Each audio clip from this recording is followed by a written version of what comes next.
Hello and welcome back to the Awakening Philosophy Podcast. My name is Jed, and today we are reading the Meno. We are maybe about 80% of the way through it. I am a little bit under the weather, but don't you worry, I have this.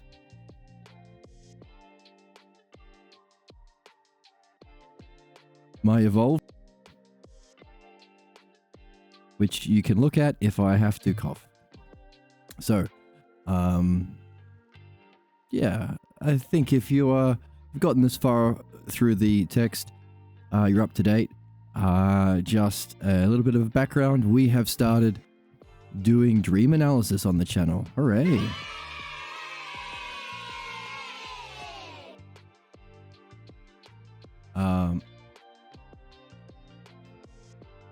We've started doing dream analysis to go along with our philosophy and midwifery to give us the big three. The big three. You might say if there was one thing most worth doing in this lifetime, it would be philosophical midwifery. Cheer. If there were two things worth doing in this lifetime, it would be philosophical midwifery and philosophy. If there were three things worth doing, it would be midwifery, philosophy, and dream analysis. If there were four things worth doing, it would be philosophy, midwifery, dream analysis, and mythology, which is something that we came across in the Phaedo when we read that, which was the book we read before the Meno, where Socrates said in his last few days, he said he'd been getting dreams encouraging him to write music and do mythology. Now, it's kind of not really correct to distinguish those things out, because realistically, Socrates points out many times in the dialogues, you can't really do philosophical midwifery completely without also doing dream analysis. Because it's only through dreams that we get all of the relevant data material needed to discover and solve our pathologos problem that we all get as human beings born into this planet. Part of the job description of being a human being is you get a fundamental false belief about yourself and the nature of reality that is the cause of your problems, repeating cycles of problems and suffering. So, philosophical midwifery is the art of how to address and remove that. The application of the dialectic, which is the structure of reason, the structure of the logos. The logos, of course, the intelligible, knowable, understandable principle that runs through all things, responsible for creation itself, and what we are here to master, to take back with us to the first cause, what we call the first and final cause. If there was a first cause of everything, and that's what we return to, the one self, there is some significance of returning with the logos in our back pocket, as the great Pierre Grimes would often say. So the dialectic applied to removing our problems is philosophical midwifery. The dialectic applied to using that freedom from our problems to discover the true nature of self and reality, that's what we're doing here. Hooray, hooray, hooray. And I find that very entertaining.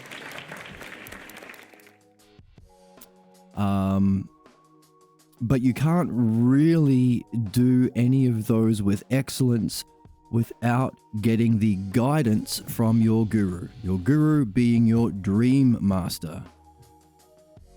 And what's fascinating to discover is the art of solving human problems, the art of discovering the truth about reality, and the art of uncovering the messages of our dreams is all the same art.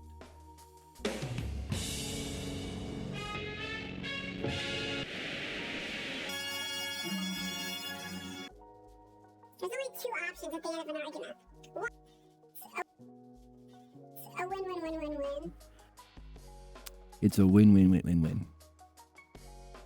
And if you were to bring in the idea of mythology, well, if you are going to be structuring your thoughts well with the dialectic, and you are going to be doing another craft, like Socrates writing songs and poetry at the end of his life, you're probably going to want to be doing it through the dialectic too. In fact, you're probably naturally going to be doing with it through the dialectic, because the dialectic is just thinking well, or becoming rational, or what we say, entering the human race. So, and that integration or assimilation, or what we call like virtue, the practice, the habituation, what in the Phaedo Socrates calls the education and nurture of that dialectic, is supposed to bake it into your soul. The metaphor Socrates uses in the Republic is, it's like dyeing a fabric.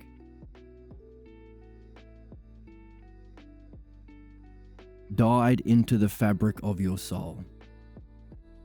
And of course, you can't really do that unless you first bleach out all the other colors. So that's what we recognize as the movement from pathologos ignorance, to falsely believe you know that which you don't, and to speak as if you do know that topic, like Meno with the virtue, like the politicians at the time of recording, 2025, all of our politicians and all of the bankers and all of the generals and supposed experts have their position because they are liars and they pretend that they are experts about that which they don't know. And we see that a lot in the dialogues of Socrates, addressing people who think they know shit they don't. So we need to bleach that ignorance out of our soul.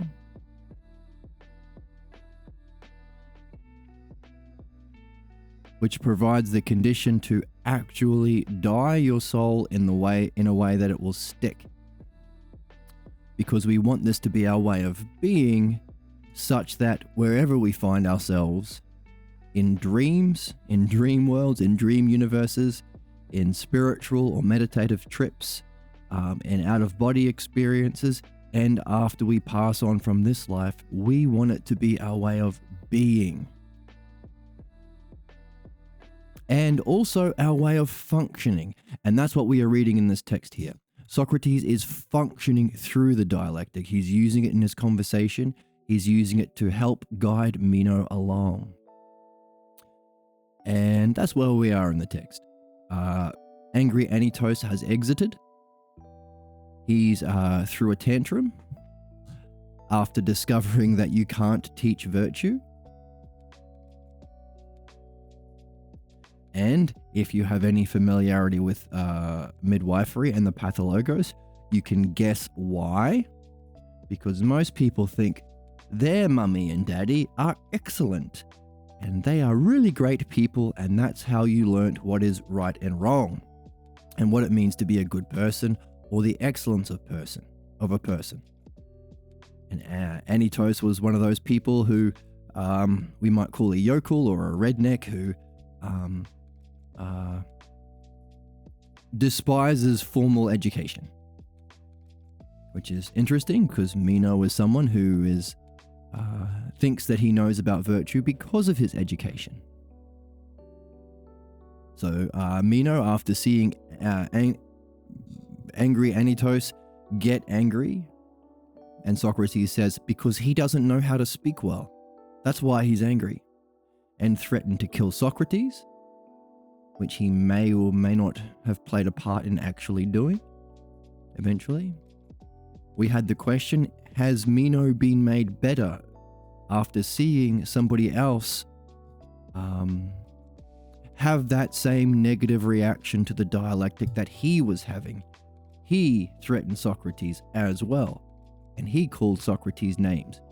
big flat-headed stingray fish, he called him. And Socrates demonstrated part of the art, the charm. The charm in being able to dissolve that, and he did it very cleverly. Oh, you're making metaphors about appearances, and I know why you're doing that. Because you're so beautiful, and beautiful people like to play that game, because after you make a comment about my appearance, I'm supposed to make a comment about your appearance, and you're so beautiful, it's going to be great. I get what you're up to. But let's not do that. Let's go back to the dialectic to discover what is the excellence of the human being. What is virtue? How can we be our best? We talk about good men in Athens. What is a good man? What makes people good? And can it be taught? So Socrates functioning through the dialectic. In our dream analysis, one of the questions that we are carrying is the dream master also functioning through the dialectic? If so, that's our model or paradigm for how to unpack the meaning of our dreams, the application of the dialectic. Because that's what the dream master is using to craft our dreams. And if that's the case, then it would mean our dream master is the archetype or paradigm or model or the highest model of art, of the creative arts, which would fit that fourth box. Dreams help guide us and inform us about what we need to look at for midwifery to remove our problems, to bleach the ignorant colors out from our soul, using the dyeing clothes analogy. Dreams guide you in your reading of what we're doing here. So if you're following along and reading along with us on the channel, then you'll find your dreams will be helping you in your reading. Dream analysis, well, that's dream analysis. And if it's true that the dream master is the model of excellence in art,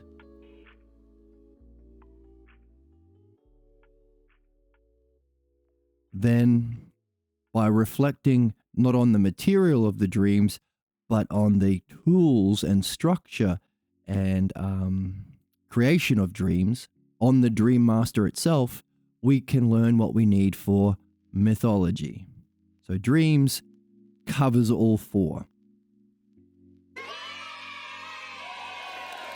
Cute, like it's cutie pie.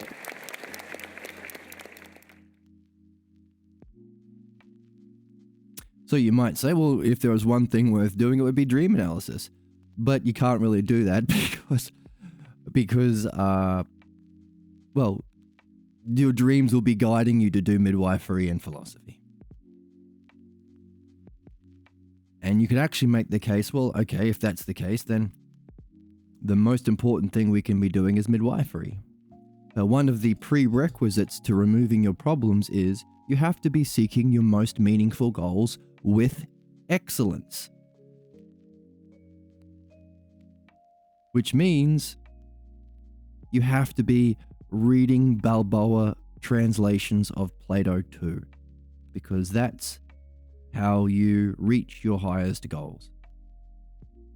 So, while I would agree that it's more important to remove your pathologos than it is to discover the truth about self and reality, you can't really remove your pathologos unless you are at the same time climbing the ladder of the logos to discover the truth about self and reality, which is what we do by reading Plato.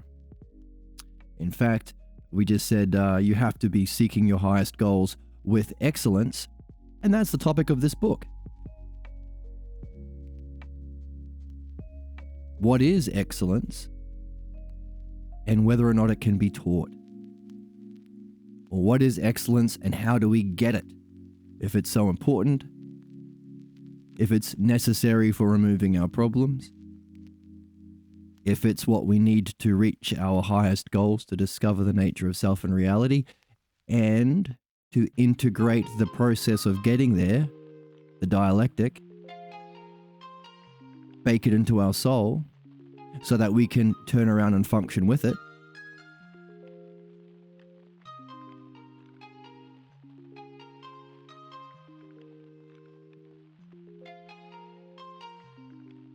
Yeah, turn around and function with it is a good way of saying it.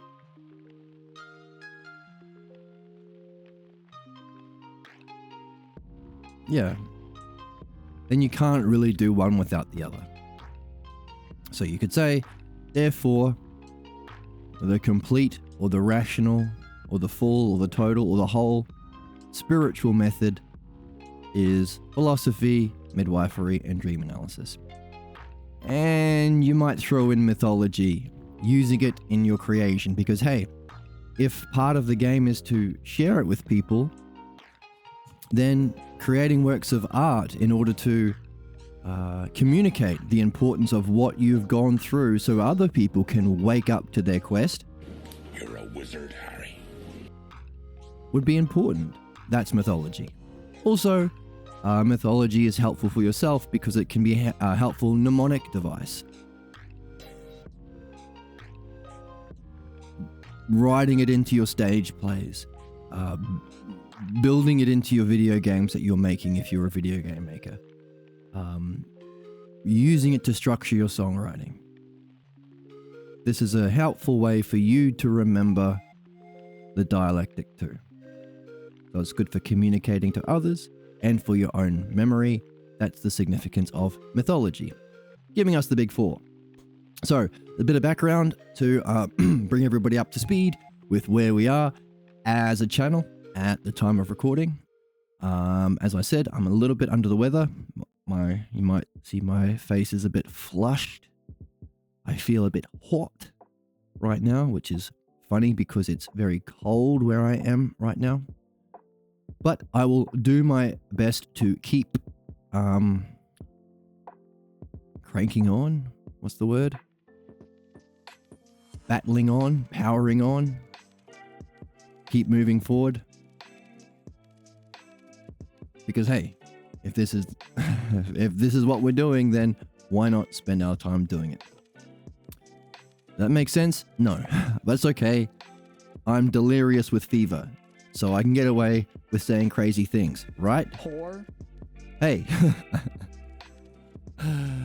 All right, on that note, let's jump into the text.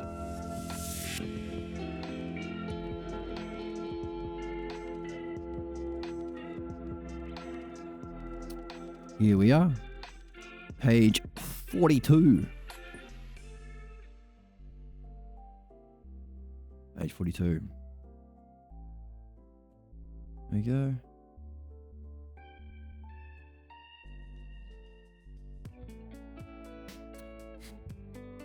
Okay, so last time we were reading about how Socrates said, you know what? True opinion. Remember?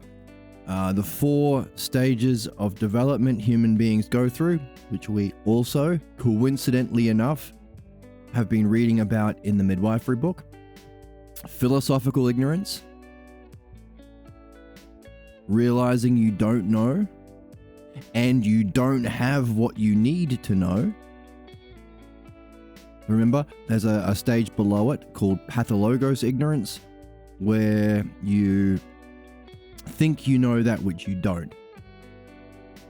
And that way of being we call sophistry. Like Meno, he claims to, when he realized he didn't know about virtue, because he hasn't learnt about it, or that's our question, how do you get virtue?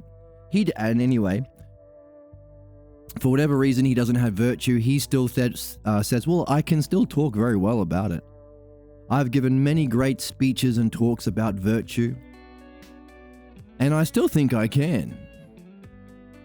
So not really as stung as he claimed he was, right?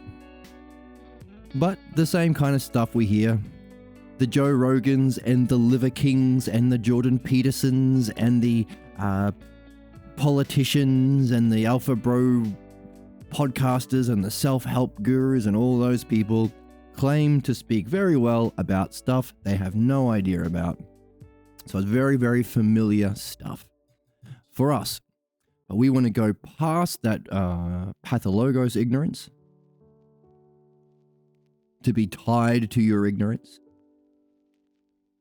to philosophical ignorance, which is the first of the 4 stages of development, where you realize you don't know and you realize you don't have what you need to know. So you have to go out and get it. The next step is going out and getting it. That's what we're doing here. Right opinions.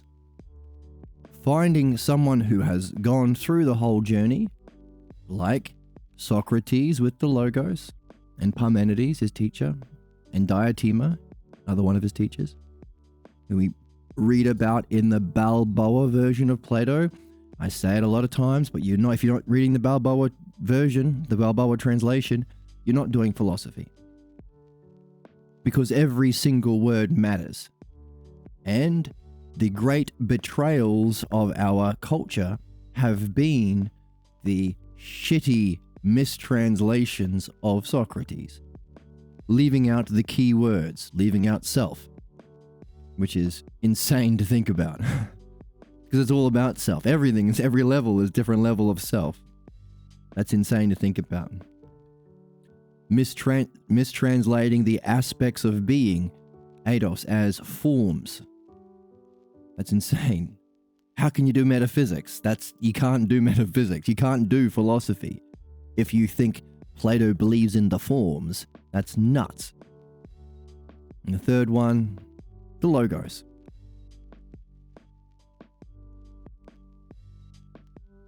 You can throw in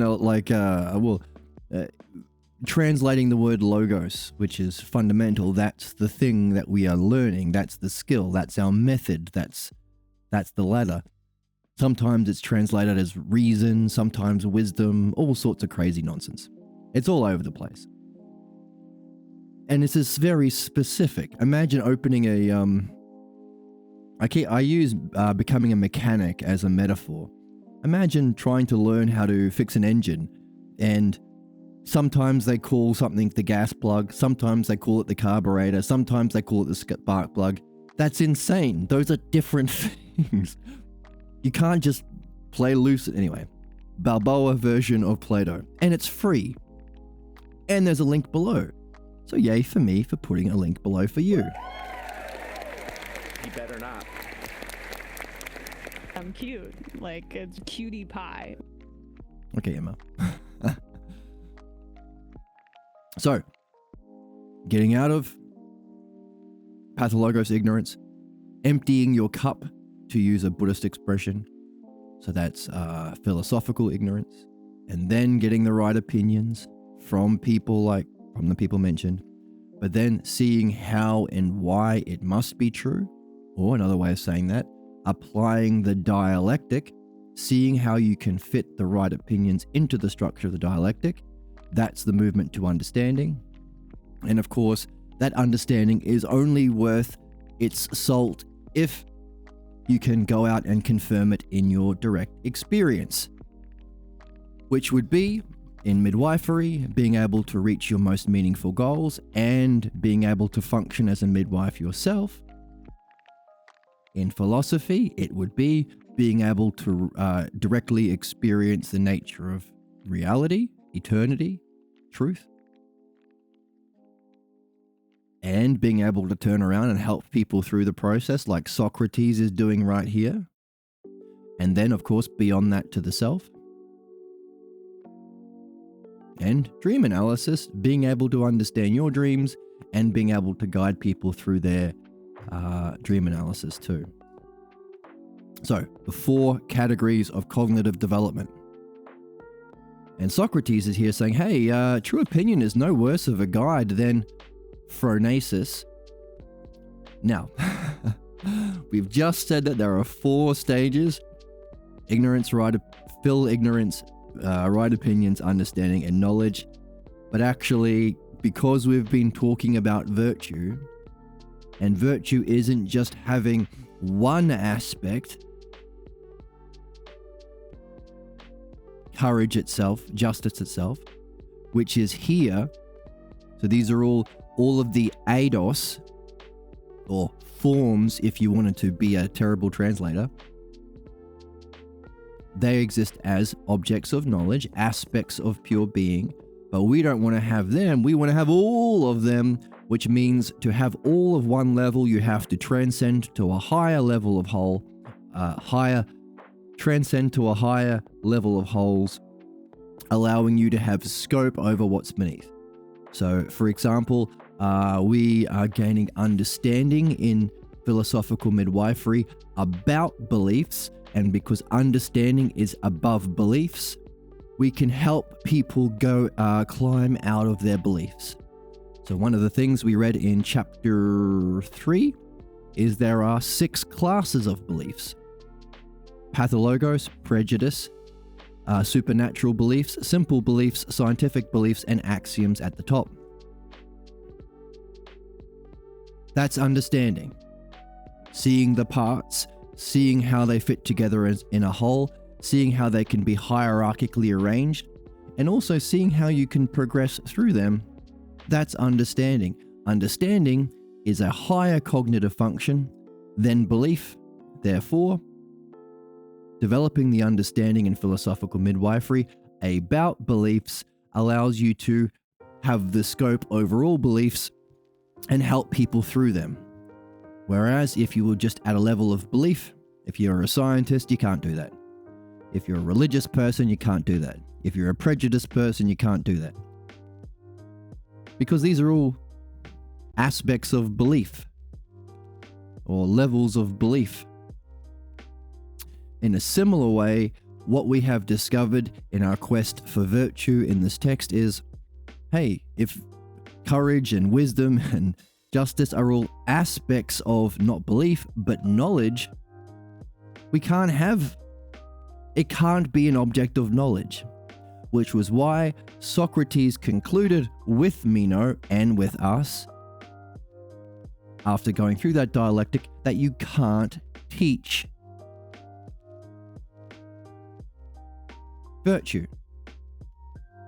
Because you can teach people how to apprehend, how to climb through those cognitive functions by following the dialectic in the way we've been talking about, to apprehend the aspects of knowledge. You can know things. In fact, all learning is ultimately remembering that experience that our soul once had of pure being. That's how come you can recognize beauty without ever having to learn about it. It's a memory. It's how come you can never ever see 2 sticks that are exactly the same. But if they're close enough, it can trigger your memory of sameness. Because it's all memory. So Socrates concluded, well, if virtue is an object of knowledge, like justice, then sure, you can learn it. In fact, that's what your education should be. And he sort of said to Meno, it's crazy that your education didn't involve the spiritual initiation. What kind of an education is that? If education is about preparing your mind to be able to apprehend the aspects of pure being, to know itself as mind eternally, then what kind of education doesn't have that? Or what kind of education let you out into the world, Meno, without facilitating that spiritual initiation experience? That's insane. So, if it was an object of knowledge, it could be learnable. But because we don't want just a part of something,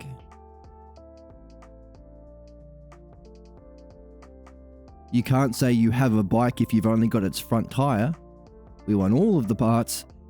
It has to be beyond that. Of course, it has to be coordinated with nous. Nous is another way of... nous is the cognitive functioning of that apprehension. So you can use terms like noesis or nous or gnos, put a G on there if you're fancy, or ousia or being. These all talk about the same experience, but there are slight variations. Like nous is I think it's the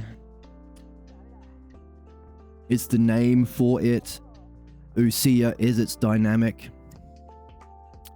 Noesis could be its apprehension, but ultimately it's the same thing. So, what's the word for the cognitive function beyond being or nous? Phronesis. And our translator uses the word mindfulness, and the reason why is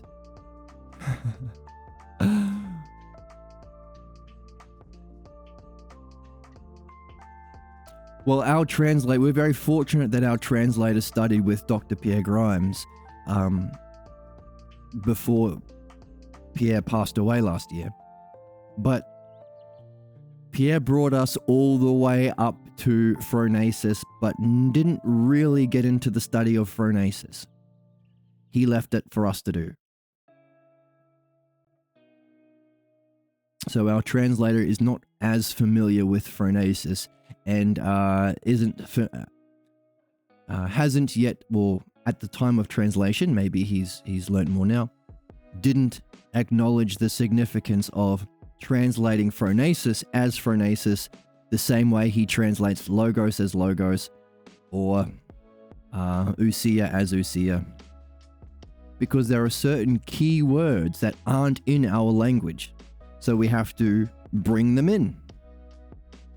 Like in English we have schadenfreude, which is a German word which means laughing at someone else's misfortune. What do you think about that? Can't you just engage with anything in a way that's like meaningful ever? Like, it's just boring, I think, is the problem. I'm just bored of it. You've been told, Germans. But in a similar way, we need to use the word phronesis. So whenever we see, but he has acknowledged the significance of it to the point of giving it a capital N and putting it in purple. And of course, we can see the word phronesis written below. That's a PH, that little circle with a line through it, just so you can recognize it. The key thing is to look at the first three letters, the PHRON. That thing's a PH.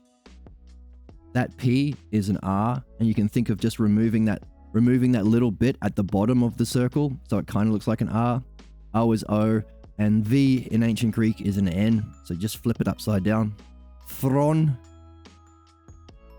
So that's what you look for. Here's another one, PH. This is an R here. This is an O. This is an N. I get more spam than I get chatters. Ban. Delete. Block. There we go. Capitalism.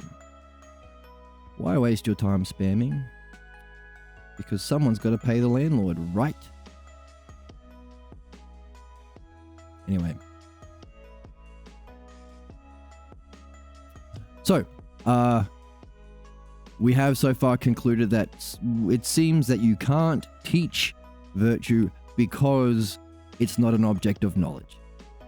It's beyond knowledge. Coordinated with knowledge, of course, and through the logos and dialectic, but our soul has to be guided by phronesis, and if we do, at the end of all of our functioning, if we are chasing phronesis in everything we do, and trying our best to be phronesis and to function through phronesis, then at the end of all of our activities, we will be like a eudaimonia, a good daemon, a good spiritual guide. And our model for that is, of course, Pierre, Socrates, and our dream master. So as we do dream analysis, not only are we learning how to unpack dreams, we are reflecting on the dream master itself to learn what it means to be a daemon, a good daemon. In midwifery, we're learning about the kaka daemon, the internal voice that sabotages us, repeats on a loop, undermines us, says we're not good enough, all that kind of stuff. Kaka daemon and the eudaimon. And also, it's a state of happiness as well. A certain kind of happiness, because the greatest experience blissful, called bliss, is the apprehension of being. So again, that knowledge experience is bliss, is experienced as bliss, or the aspect of it of beauty itself. Many people have been inspired to get into philosophy because they have something in their souls awakened when they hear that you can directly experience beauty itself, not a beautiful person or thing or painting, beauty itself. So this is metaphysics, talking about the aspects of being, beauty, justice, bliss. But eudaimonia refers to a kind of happiness that has to be beyond that. Which is great, because one of the problems with enlightenment is you gotta come out of it. Or as Pierre would say, you can't drive your car while in the enlightenment experience. Whereas, he would say, in the state of self or phronesis, you can have that, which is a higher level of enlightenment, and drink your coffee too. That's a catchphrase he used to have.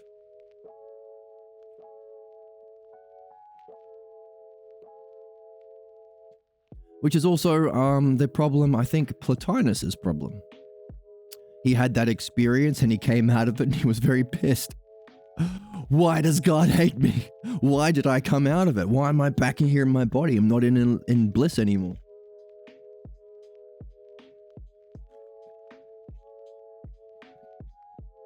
Socrates talks about this as well in the Republic when he says,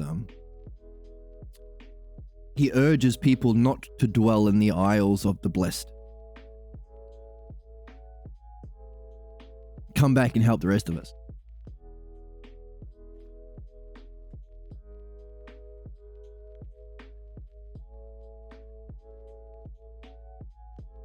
All right, so true opinion is no worse of a guide than phronesis. And while considering what the nature of virtue is, we were saying that only phronesis guides human affairs rightly, but we were neglecting this, which we just now see. True opinion also guides rightly. And the metaphor he used was, let's say you want to go to California, you want to go to LA. You've never been, but you happen to be carrying the right opinions. Maybe you've heard from someone who has been. No, wait, there has to be 3 people. So, your friend wants to go to California, wants to go to LA. Right, thumbs up. I've been a bad little girl. No, that's irrelevant, Emma. Your friend wants to go to LA. You've never been, but you happen to be carrying the right opinions about how to get there. Then you are no worse a guide than someone who's been. Or someone who lives there. So right opinions are as legit a guide as any. So even though we are not in phronesis yet, carrying the right opinions about how significant phronesis is and how we need to get phronesis and how we need to be living through phronesis, again, align with nous through the dialectic, that's still enough. To propel you forward in your everyday life. So don't beat yourself up that you aren't in that state of ultimate enlightenment or knowing the self, knowing thyself. Because right opinion is still a good guide. Isn't that neat? Where do we get right opinions? This, reading. So if you are reading along, Socrates is saying, hey, you're doing all right.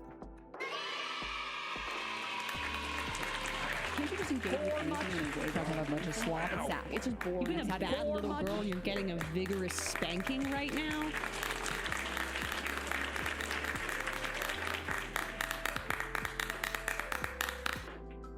Okay.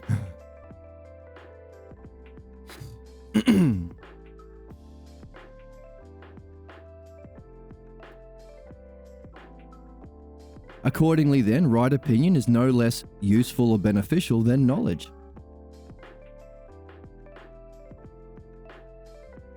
In such a way indeed, Socrates, that the one who has knowledge would always hit the mark, while the one who has right opinion, wouldn't they miss the mark at times?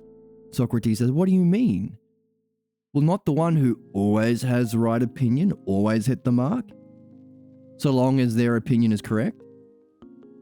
Meno says, well, yeah. Okay, that makes sense.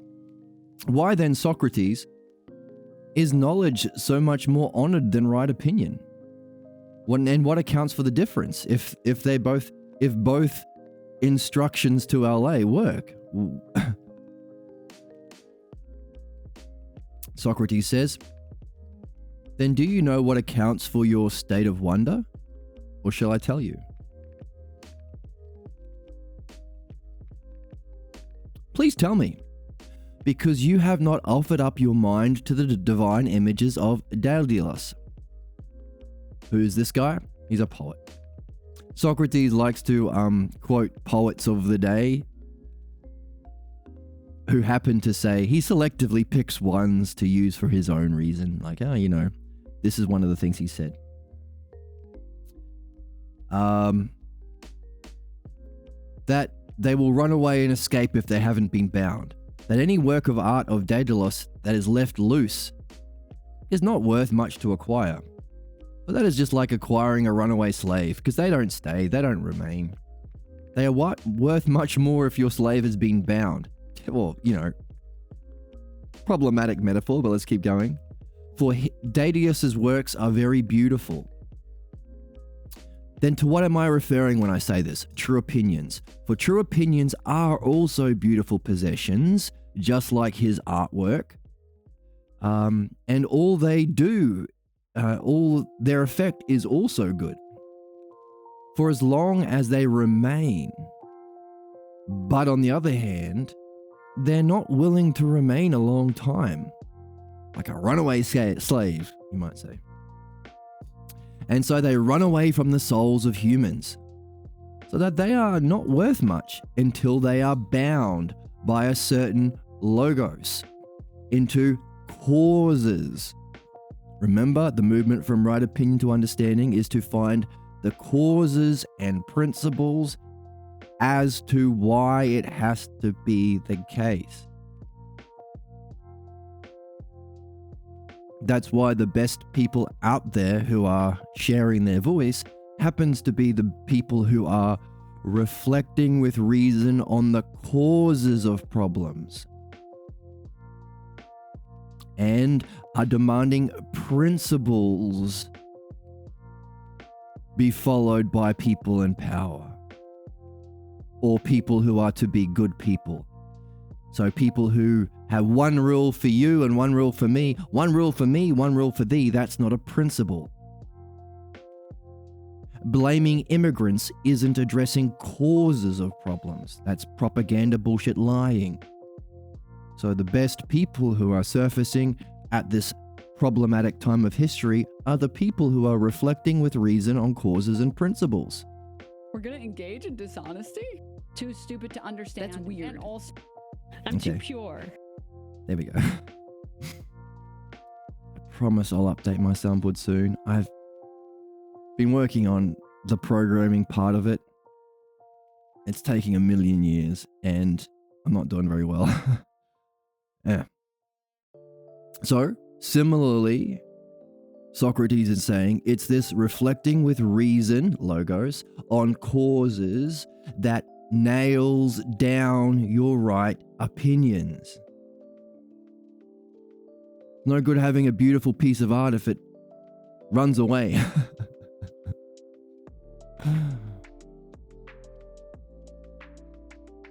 That's very, I played music tonight, and I haven't played in a little while because I've been a bit under the weather, and that's very true for music.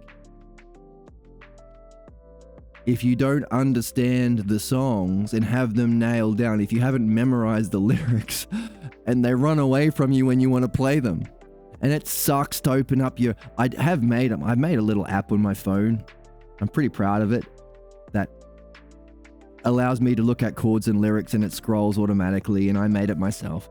But it sucks. It sucks to have to look at that thing. But if I've nailed down the song, I really understand it. And you can't really nail down a song unless you understand what the song was about. Understand the lyrics, the story, understand the parts, understand why these chords are there, why these chords work. So you got to really understand the song to nail it down in your memory. Otherwise, it's not really a beautiful song. So, again, mythology. What we learn here, because philosophy and midwifery and dream analysis are the three highest functioning things you can do, it trickles down. So everything else will be a diminished expression of that. Music is a diminished expression of that. Hey, welcome, Sus. The philosophy has been awakened. Hooray. You've been a bad little girl and you're getting a vigorous spanking right now? Welcome. So, it's not worth much. These right opinions, while they are a good guide, aren't worth much unless you nail them down. So one of the benefits of this channel is we read every day. Well, I try to. We're either doing DA, midwife, or fill every day, which is gathering right opinions and, dyeing them into our soul through habit.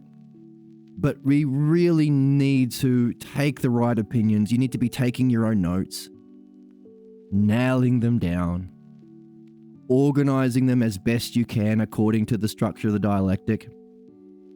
Hey Sus, what are the 4 categories of the dialectic, by the way? Because what we're reading here is we need to be using a certain logos to nail down, to bind our right opinions so they don't run away, so we can use them as a guide. Another way of talking about that is reasoning about causes.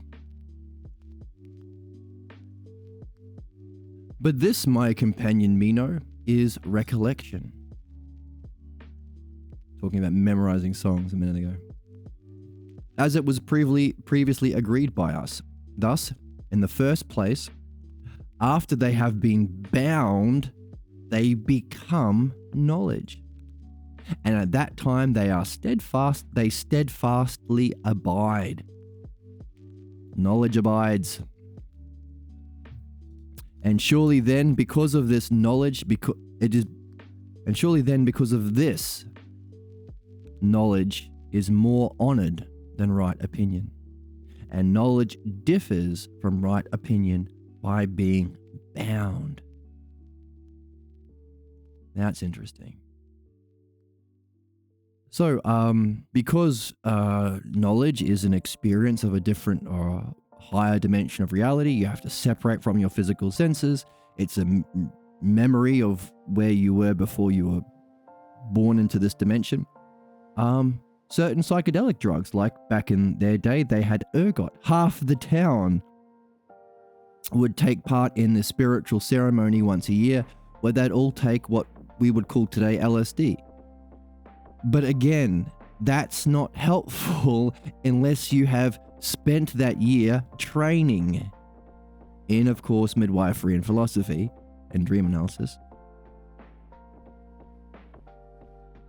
So that when you're propelled into that experience, you can nail it down, bind it, understand it. That's the understanding.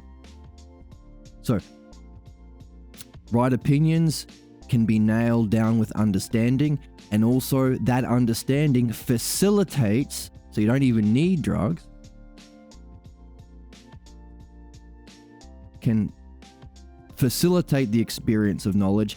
But even then, however you get to that experience of knowledge, it's not worth much if it runs away. Which is why there are many people who've had this experience at many a music festival, but then ask them about it in a week see how much they remember. We experience the same thing in our dream analysis. You have enlightenment experiences in your dreams, but just like that, they flutter away unless you bind them down with understanding and recollection. So we practice remembering our dreams, but that's not enough. We have to apply the understanding, apply the dialectic to unpacking the dreams, recognizing those high states, reflecting on them. Oh my God, I had an enlightenment state. Either the brilliant state of being or the clear state of the self that's beyond it. The clear state beyond even experience that we call phronesis. So you gotta nail down your right opinions, and you gotta nail down your enlightenment experiences, whether it be knowledge or the self, beyond even knowledge. Makes sense. But still, right opinions are a good guide, which is why we read this every day. Hooray. I don't want to eat a monkey.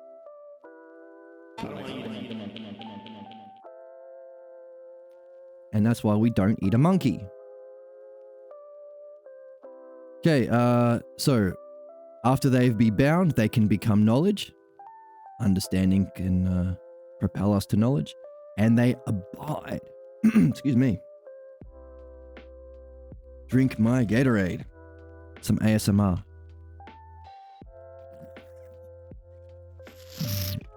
Yuck, I won't do that again. I almost choked myself trying to do ASMR drinking my Gatorade. And surely because of this, knowledge is more honored than right opinion. And knowledge differs from right opinion in that it's bound. By Zeus, O Socrates, it likely has to be in such a way. Now notice, this is a demonstration of such understanding.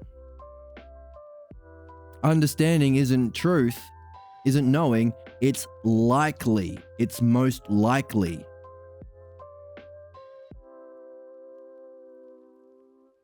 That's understanding. It's most likely. Then you have to confirm what's likely in your experience, then it becomes knowledge. And when you have that experience of knowledge, because you have that understanding of what's most likely, you can bind even your knowledge. And of course, because knowledge isn't the end, we want virtue, which is beyond knowledge, which has all of the parts of knowledge but is beyond it, transcends knowledge. We want to use that understanding to even reflect on our experience of reality that we have bound through our understanding, through what's likely, to ask ourselves the same questions we ask in philosophy, the same questions we ask in midwifery, the same questions we ask in dream analysis. We ask about even the experience of enlightenment or reality. What is the dun dun dun? The cause. What causes this experience of knowing everything all at once? Okay, go ahead. Well, you're doing your best. Okay, so sorry, Ben. Go ahead. What were you saying? So we can even go further than that, which is a joke that Pierre would laugh about sometimes. The greatest puzzle, the greatest problem you can have is having enlightenment. If you mistake that for the self, because one of the qualities of that experience is it's intelligible. You recognize yourself. You remember yourself. Oh, that's me. So people who have that experience, they say, well, I no longer have a fear of death because I've just experienced that I'm immortal, or consciousness is eternal. That's what I really am. No, it ain't. That's the second hypothesis of Parmenides. In other words, so the joke is, even though it's the greatest experience possible, if you identify with it, that's a problem.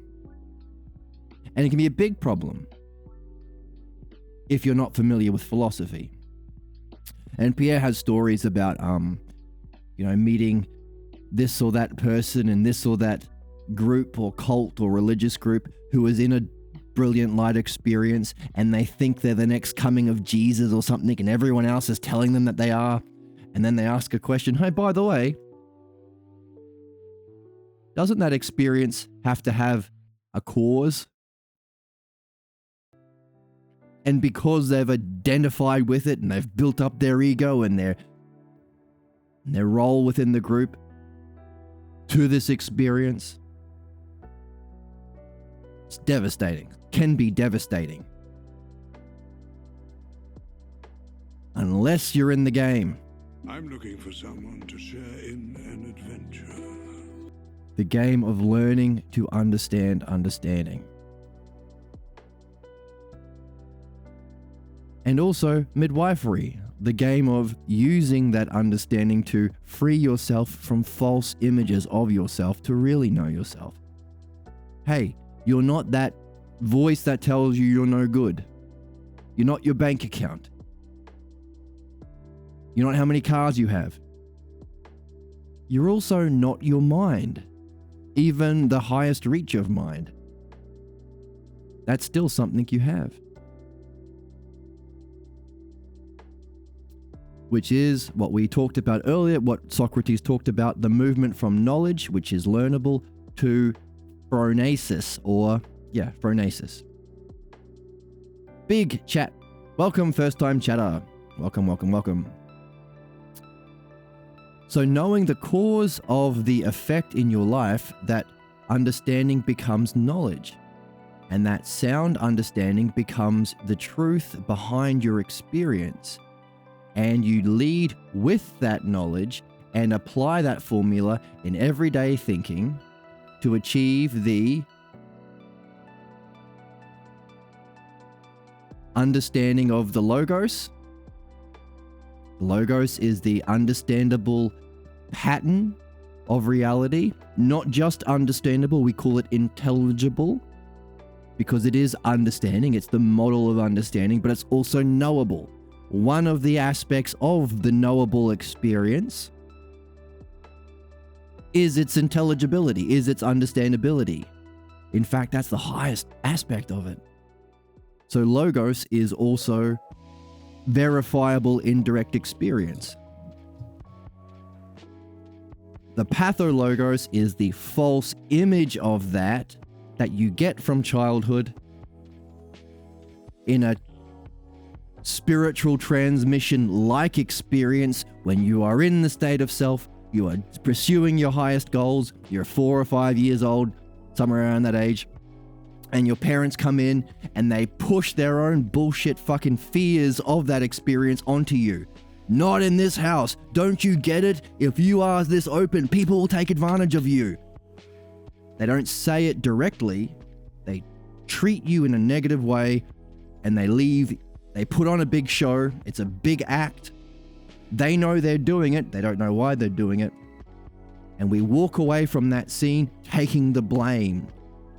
Because when we're dependent on our parents and because we haven't learnt to use the logos, use language and understanding, and it would be too dangerous usually to even question, hey, if this is how they are when I haven't even said anything, imagine if I question this and I've never seen mum or dad so knowing, so powerful, so it's like they're really sharing a secret about reality. Or it could be something subtle. You're sitting there watching TV with dad and dad turns to you and he doesn't really say much, but he says, listen, son, let me tell you something. Never trust women. Wow. It feels like he's caring. It feels like he's giving me the attention. It feels like the spiritual initiation experience that's supposed to be an education that Socrates says Meno was lacking. That's the origin of our pathologos.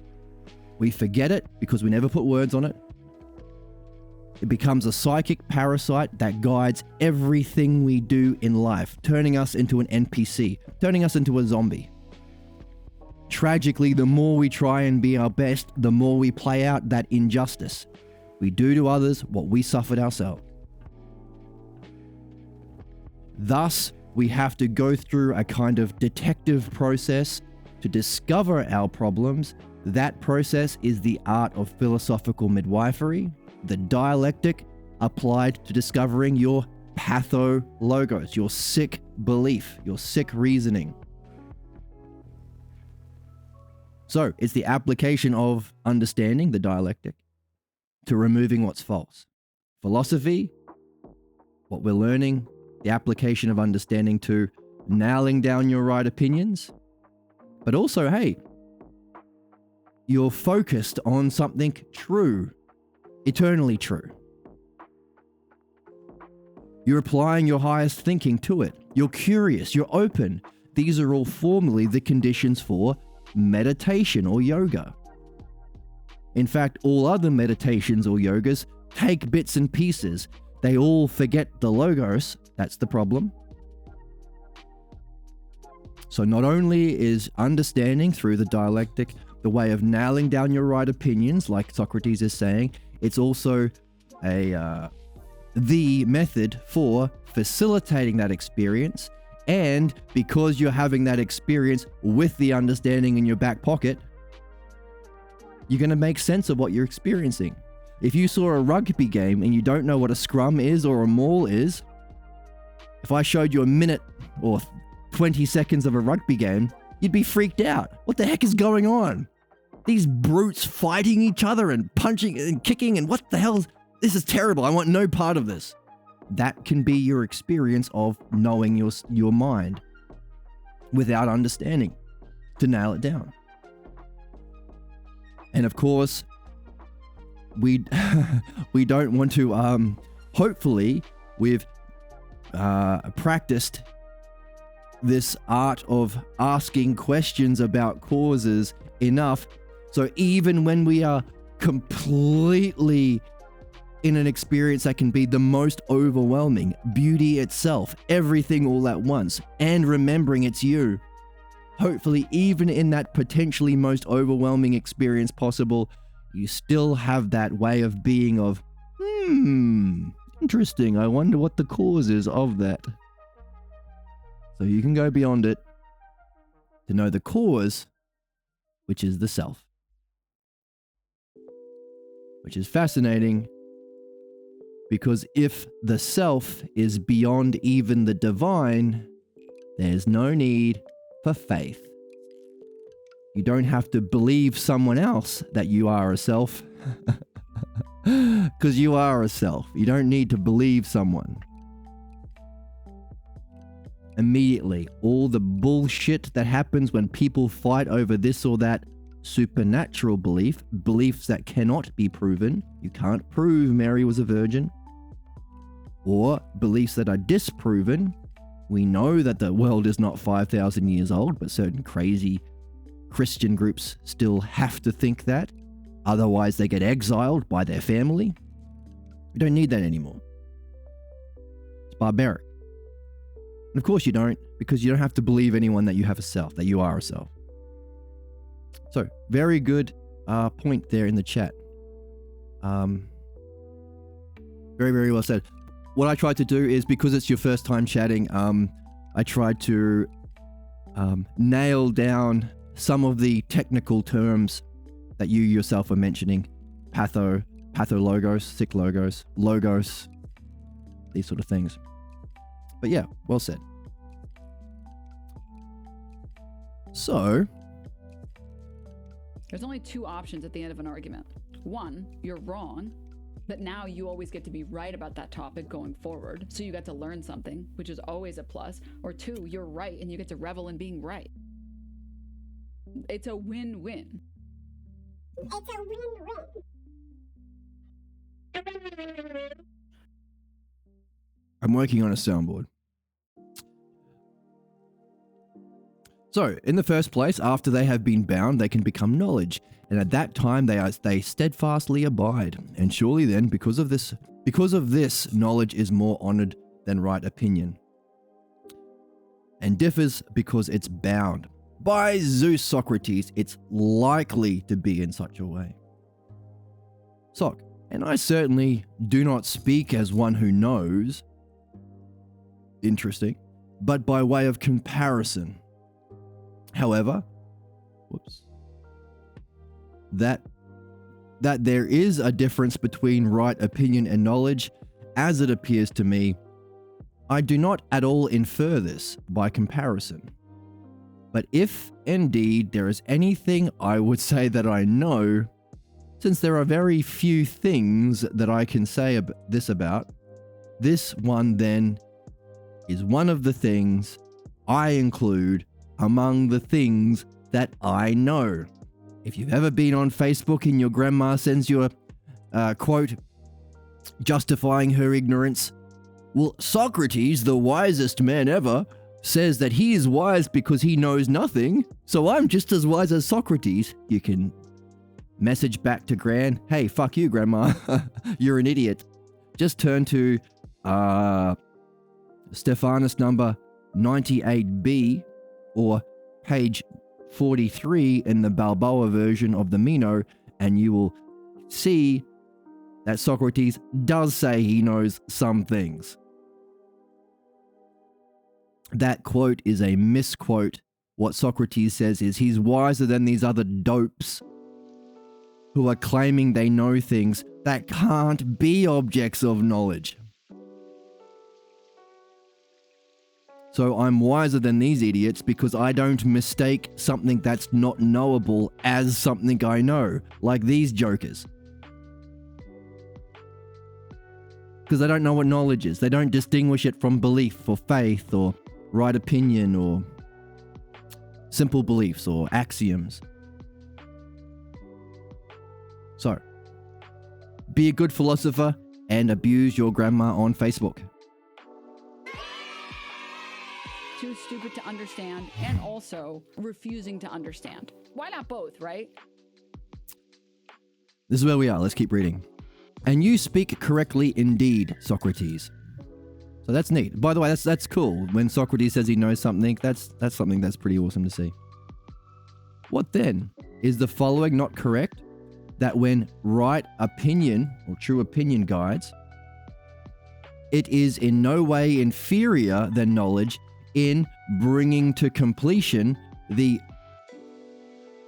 let's get this one, the aim, business, and function of each and every word and deed. Okay, I am curious about this word, so we're going to play the game of learning a Greek word for ourselves. Not like they teach you at college. Let's see somebody else's interpretation of Plato. Let's read this book about the Republic instead of reading it ourselves. That kind of crap. We can nail it down for ourselves, but we have to first go into space.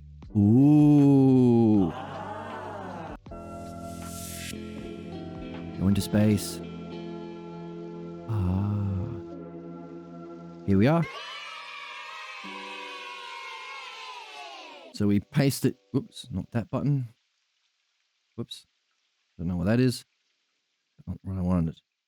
Paste. Control V. Convert it into the Greek. Unicode. Copy. Put it in Google Translate.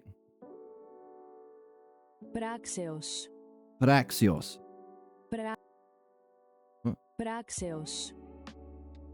Chuck it in Wiktionary. And put it in our Greek lexicon, which is the Perseus website, has a lexicon for ancient Greek. No. Business, doing, action, doing well. All right, yeah, it's your business, doing your business. It's a key word because justice is doing your business at all times. So if we discover what the meaning is or our purpose is as human beings, the virtue of justice is doing it at all times. Key for the ending of the Republic as well. Because it's not just in this life. Let's go back from space.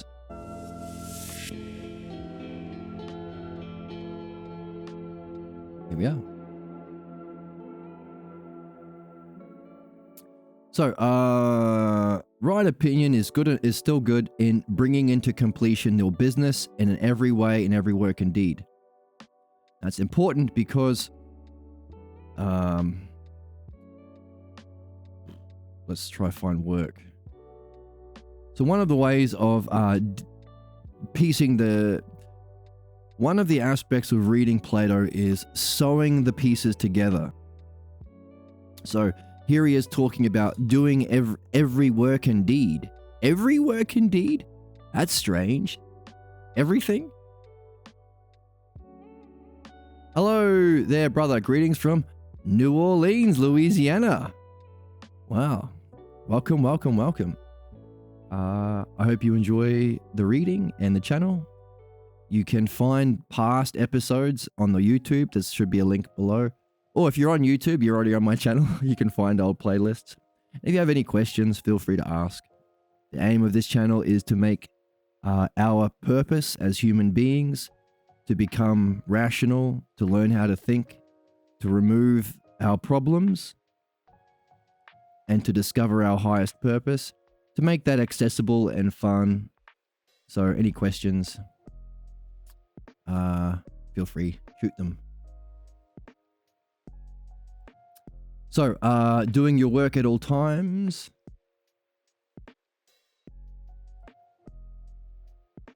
I'm looking for that. No. Okay. I'm going to cheat. And let's say blessedness. Now, why did I pick blessedness? Because I know our translator translates eudaimonia as blessedness. Because you got to keep in mind, part of what Juan Balboa is doing is he realizes I can't use all Greek terms because I also want to make this accessible for people who don't know the ideas that are complicated, like daimonia. Daimon, the voice of the self that communicates to you as your guide, assigned to you before you even become incarnated here. So he uses the word blessedness, but I know that underneath blessedness is the word which is the Greek word for prefix for good, and daimon. Daimon is the functioning, the highest functioning of the self. Like our dream master. It's the subject of the symposium too. In fact, that's why they killed him. There were 2 charges against Socrates. One, he uses thinking to make the bad argument seem stronger, which is the opposite of philosophy. That's what sophism is.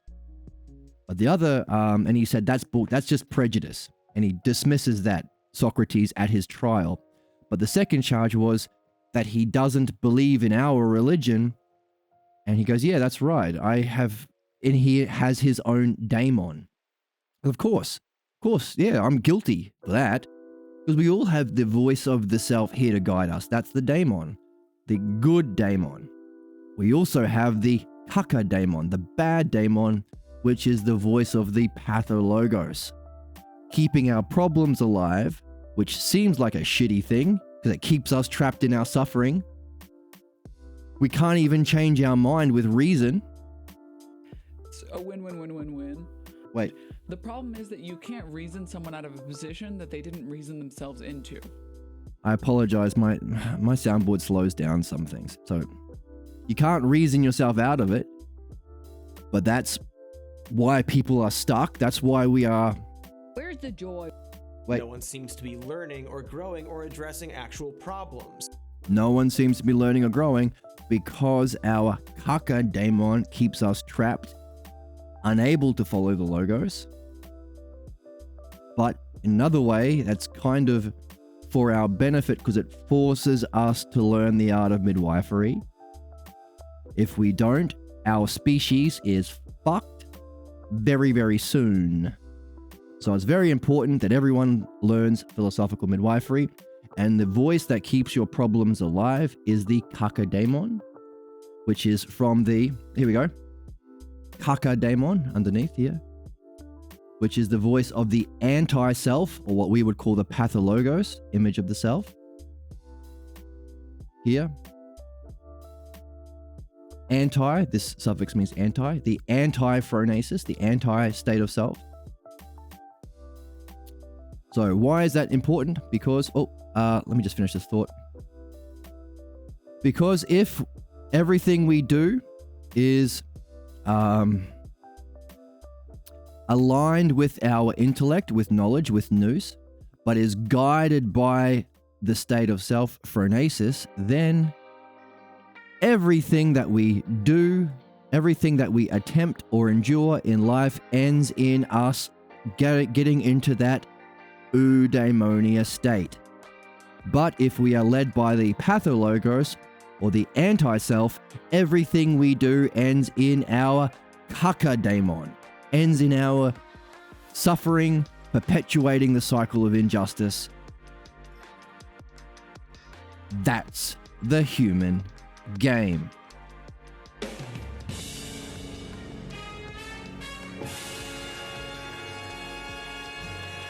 So I'm talking about that now because here we're saying, so we're tying that, we're sewing that piece together, because right now towards the end, he is saying, it brings into completion everything we do, our business, our function, each and every word and deed. So he would just said, hope you enjoy your afternoon as well. I enjoyed up here just scrolling. Nice. To me, it's not afternoon. I'm in Australia, so it's almost 2:30 in the morning here.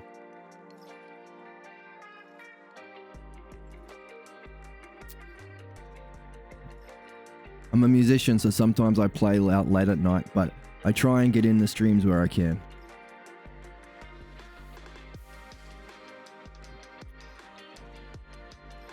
And right now I'm a bit under the weather too, but hey, I can still stream. Got my Gatorade. It's blue.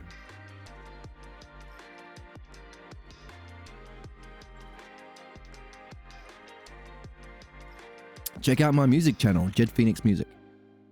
We can chat there about philosophy too. All right, so that's interesting because previously he said, as we just read, everything we do has to be coordinated with nous, which is knowledge, but guided by phronesis, the highest level of enlightenment, the pure self. And if we do it, if we are guided in that way, then everything we do will end up with us reaching our highest goal to be a good daimon. To function through the voice of the self in the way that benefits most artfully, most providentially. Like our dream master that we are learning about doing dream analysis on this channel. So what? That's tricky because how do we do everything guided by phronesis and nous? Aren't those the two highest levels of enlightenment? We're just regular human beings. Don't fear. That's a problem we've had for a long time reading this text. Are we all fucked? Are we all screwed? That's a big ask, Socrates. Holy shit. But we're just reading here. Don't worry about that because true opinion is just as good of a guide. So us getting the correct opinions from Socrates, just like if you were to become a mechanic, you find a master mechanic and you get his opinions, and if you follow his opinions, you're still going to be able to fix the engine that comes in. Now, you don't want to stay at the level of right opinions, but it's still going to work. You're still going to be able to fix the car. Hey, Jack, this guy's carburetor is clicking. What do I do? And then Jack will say, just put the gasket on the carburetor. And then you do that, and then it works. And your customer drives out a happy driver. Phronesis in the chat. So, it will bring in... So if you are guided by the right opinions of your master mechanic, it will bring into completion everything you do. Each and every work and deed you do on that car at your auto shop will work. Which is why we read this every day. Why we read Socrates, Balboa version, Balboa translation. Why we read Pierre Grimes, and why we do dream analysis. So, we're all right. We're doing fine. You're a wizard, Harry. You're a wizard, Harry. You're a wizard. All right. When I get the money, I am going to upgrade everything.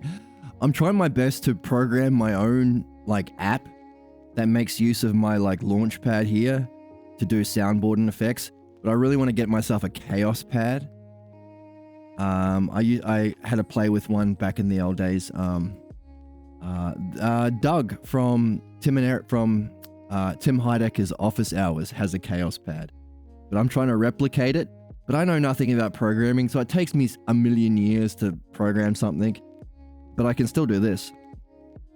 You're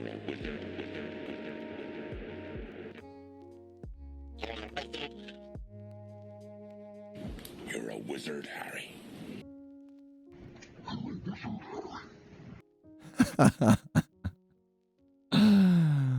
It'll be better with my once I start I don't know, making money or something somehow. I can upgrade my tools. But right opinion guides, no way inferior, can bring into completion the business or function of every word, work, and deed you do in your life. Hooray.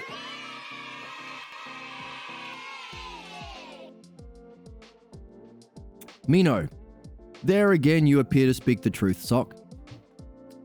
Accordingly then, says Sock, right opinion will be in no way inferior or no less beneficial than knowledge. In every aim, business, and function, nor will the one who has right opinion rather than knowledge. By the way, this ties into the virtue of courage. I've been a bad little girl. Which is to follow the logos in spite of your pleasure, pain, fear, and desire. The 4 virtues are covered in the Republic, book 3, I believe, 3 or 4. It's a thumbs up. Republic is a big one, so we haven't got into the Republic yet on this channel, but we definitely will soon. But the idea of courage is to follow the logos all the time, especially when it doesn't feel true. So we do the work on our pathologos to remove the kaka-daemon, remove the voice of our pathologos, the false image of the self that keeps us bound to our problems. We don't listen to that and instead follow the logos, which we get from these right opinions. Takes courage. You need to actually use your virtue, use your integrity, because it's not going to feel true. What's normal is going to feel true. If you grew up in a racist family, racism is going to feel true. If you grew up in a warlike family, invading other countries and doing genocides is going to feel true. That's not courage. Following the right opinions requires courage. Now, of course, the virtues upgrade when you have knowledge and you know reality, and it's much easier to not be duped by these false opinions when you have a direct experience of reality, so long as it's bound. You don't want to be a hippie at a festival who knows the meaning of life and then 4 hours later forgets it. Or have a dream experience where you recognize the nature or you remember the nature of reality, but then you wake up and you forget your dreams because you're not recording your dreams. You want to bind it with the logos, with understanding, with the dialectic. This is so, and it was certainly agreed by us that a person who is good is indeed beneficial. All right, so this is right back in the beginning when Meno was saying, I know what virtue is. You go, well, what is it then, smart guy? Says Socrates. It's being good to your friends and hurting your enemies. And you would say, holy shit, that sounds like a very politician in 2025 kind of bullshit way of thinking. Harming people? Harming enemies is virtue? Hang on a second, doesn't virtue mean good? Yeah. Well, don't good things have to make other people good? What do you mean? Well, if you beat a horse, are you going to make it the best kind of horse? Of course not. So no horse trainers who want the virtue or excellence of their horse, none of them hurt a horse. Of course not. And why are you hurting people? You idiot. Another line of reasoning. Hey, does fire make things cold? Well, no, Socrates. Hot things make things hot. Does ice make things hot? No. Cold things like ice make things cold. Your effect is based on likeness. So one of the bullshit catchphrases of our time is, hey, let everyone have their ignorance. Surely, if someone has religious beliefs that believe in Armageddon, that's just their belief. Let them have their faith. Uh-oh, what's Trump and his bullshit propaganda politicians doing? They're saying, well, I believe we have to support Israel's genocide because the Bible says so. Oh, you think and feel and act on your beliefs. So allowing children to be abused and brainwashed into supernatural beliefs, which are absurd beliefs, because they can't be proven, or they are prejudices, they are contradicted by evidence. That's child abuse, but not only is it bad for the child, it's bad for everyone because they grow up to be politicians who justify genocide because it says so in their Bible or their holy book or the Quran or Joseph Smith's magic stone tablets or whatever the fuck.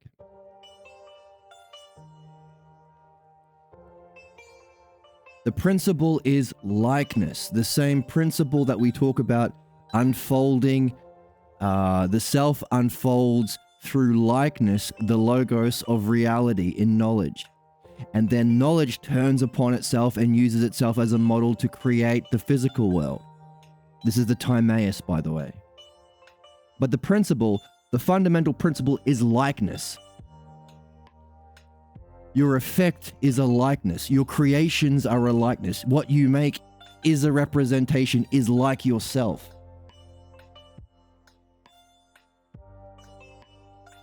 Similarly, ice makes things cold.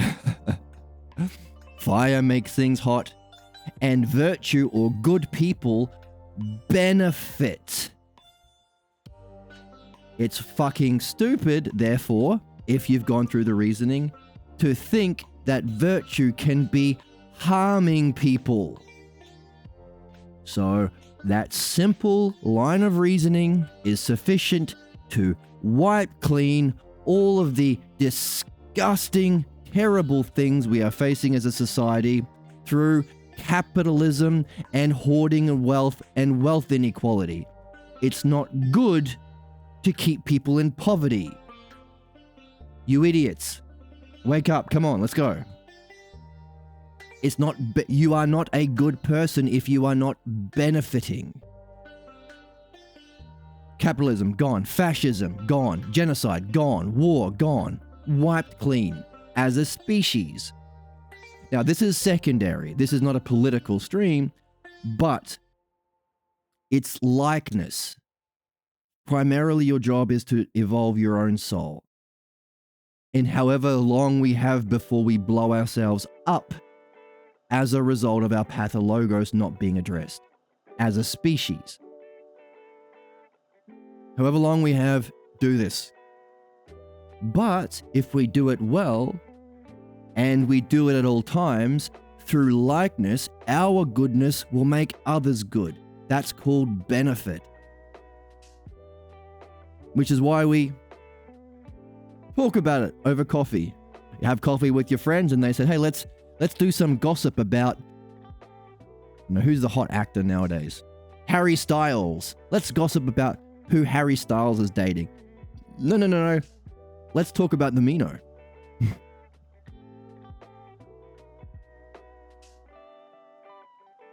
You go to school. Hey, teacher, have you read the Meno? We should read the Meno. Do you know what learning is? Hey, I found this crazy channel where they say that the meaning of life is to master the logos, and that's needed to solve problems. And if we don't, we're going to continue to suffer under fascism and capitalism and wealth inequality and eventually blow up our whole planet. Maybe we should be doing dream analysis every morning at school, teacher.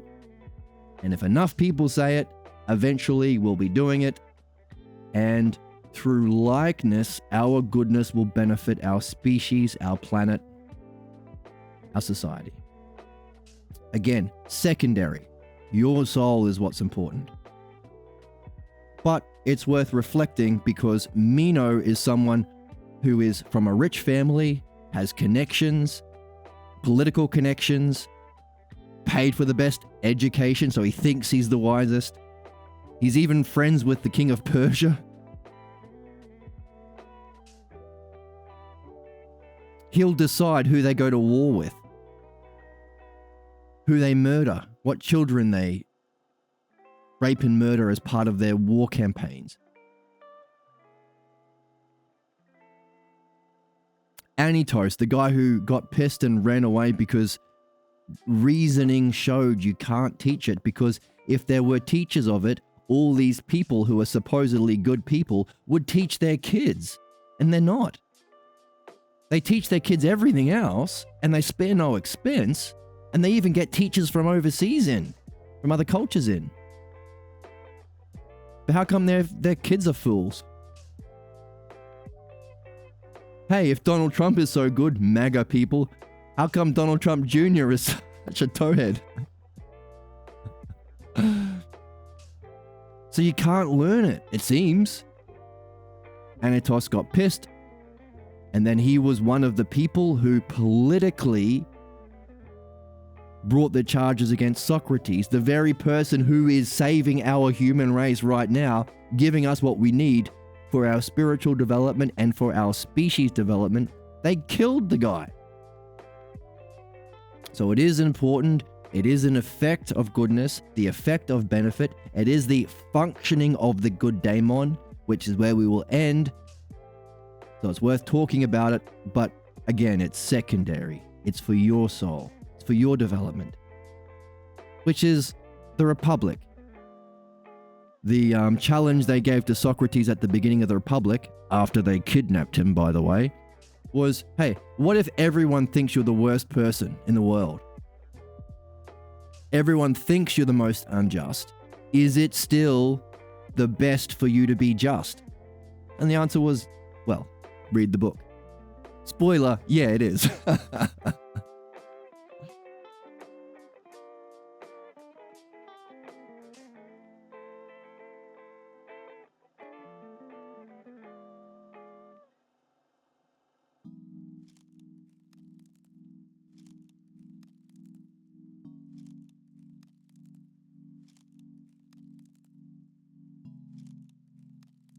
That's my cough button.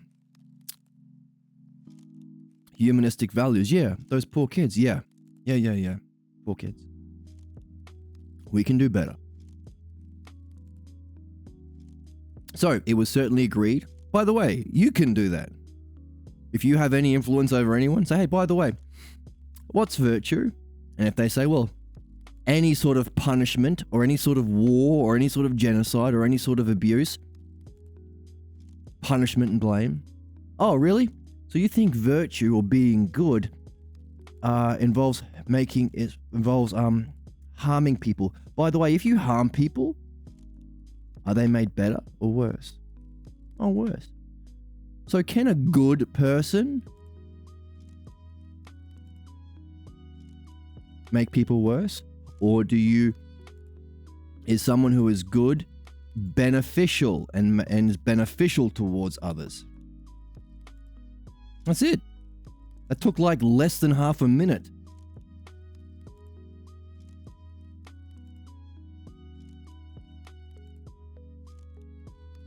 Maybe they will get pissed and storm out like Anitos did. But you can yell at them, "Hey, are you curious as to why you are rejecting the Logos and being a bad person? Maybe you should do midwifery and dream analysis. Otherwise, you're going to be doing a disservice to your soul and to our species." And then later send them an email with a link to this channel. Not if they're angry. No. Don't get me involved if they're angry. No. Send them a link to, I don't know, the Balboa, to the book, to the philosophical midwifery book. Yeah, that's better. So it was agreed that a person who is good is indeed beneficial. Yes, we did say that.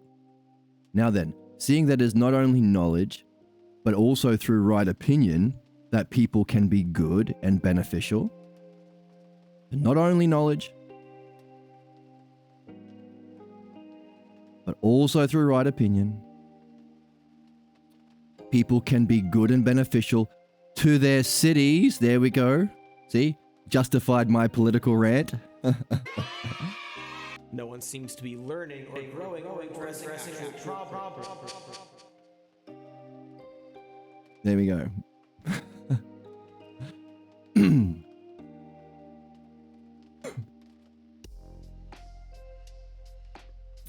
So also through right opinion that people can be good and beneficial to their cities, if indeed they can be, but that neither of these is neither knowledge, neither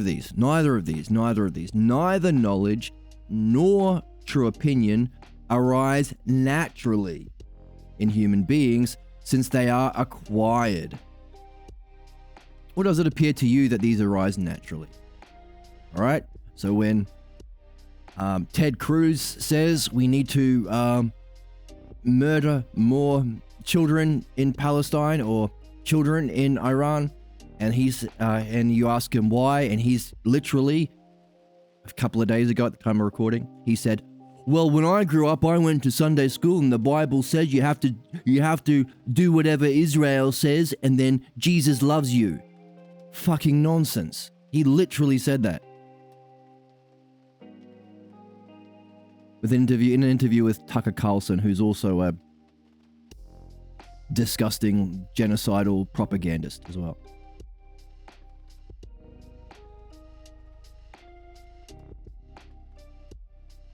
Or someone will say, well, how did you get your wisdom? You think you know what's right and wrong? Yeah. And you think you know what is good and bad so you can punish your kids if they don't agree with you? Yeah, I know. Oh, really? What's the study of the good? There is no study of the good. Here it is. It's called Platonic philosophy. Have you done it? No, I don't need that. I learnt it through the school of hard knocks. Another thing they might say is, I'm just born knowing it. You're just born. It's just common sense. So all of the fascists and Republicans and shit, they say, it's just common sense. You're just born with it. Bullshit. That's crazy. That's stupid. Especially if you have any familiarity with the pathologos. In fact, the cause of your suffering and problems you acquire in childhood. So, you don't naturally have true opinion and you don't naturally have knowledge. At one level, it's a remembering of what we knew before we were born, but the way that we say it here, of course not. Not to me. It doesn't appear that these arise naturally to me, Socrates. Okay then, says Soc.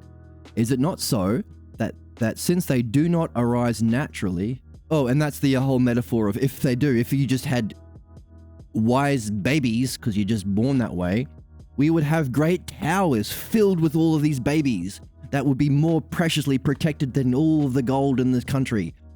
Because these are the wise people that need to rule us. Need to become politicians, need to become rulers. We would have baby towers and we would protect these babies. But we don't do that. That's just a sophist argument. Ignorance pretending to be knowledge. Sophism. So if they don't arise naturally, then neither can people be naturally good. Certainly not. Then, seeing as it does not arise naturally, we were then considering this, if it was teachable. All right, so now that we've got you're born with it out of the way, can you learn it? Can you teach it? Yes, we did. That was a good recap of the conversation so far, Sock. Sock, is it not so then that we opined that if virtue was phronesis, then it was teachable? What?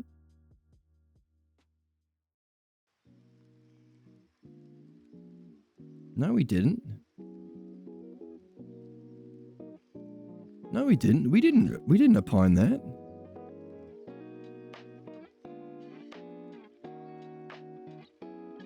No, we didn't. What's going on here? Let's go back.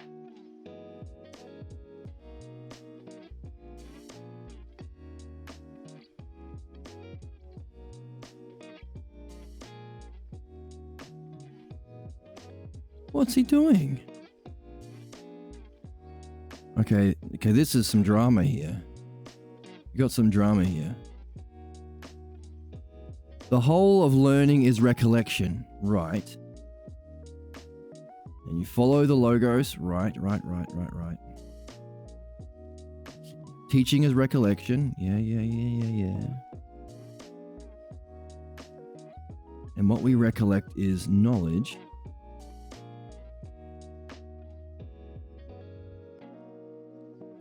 Self will know nothing by teaching but by questioning, restoring the self-knowledge that arises from self, yes. Recovering self-knowledge is it itself recollection. Knowing the self, knowledge of the self, that's ousia, that's being. That's not phronesis.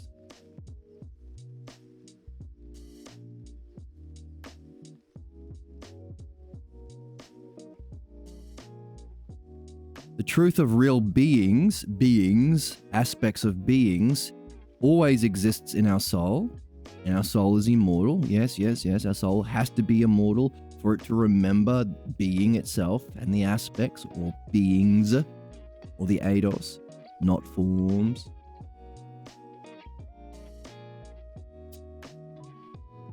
We will always be better and more courageous and less idle if we always search for what we don't know, instead of just dismissing, well, I don't know, it's not knowable, give up. No. Don't do that. We will always be better.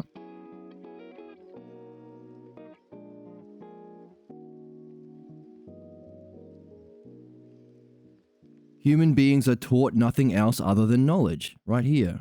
It's clear to everyone that you're taught nothing other than knowledge. Then if not a virtue is a certain kind of knowledge, then it is clear, then it is teachable or rememberable. Yeah. So you can learn virtue if it is knowledge.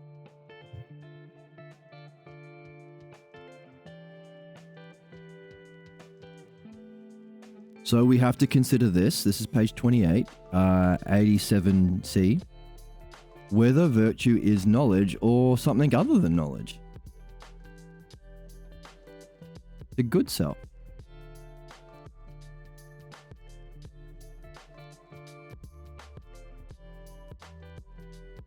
Beneficial, yeah. Then there are good things like health, strength, beauty, and wealth.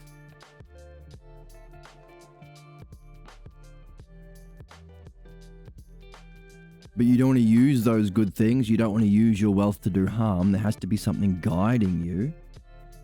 And we just discovered right opinion can be a guide.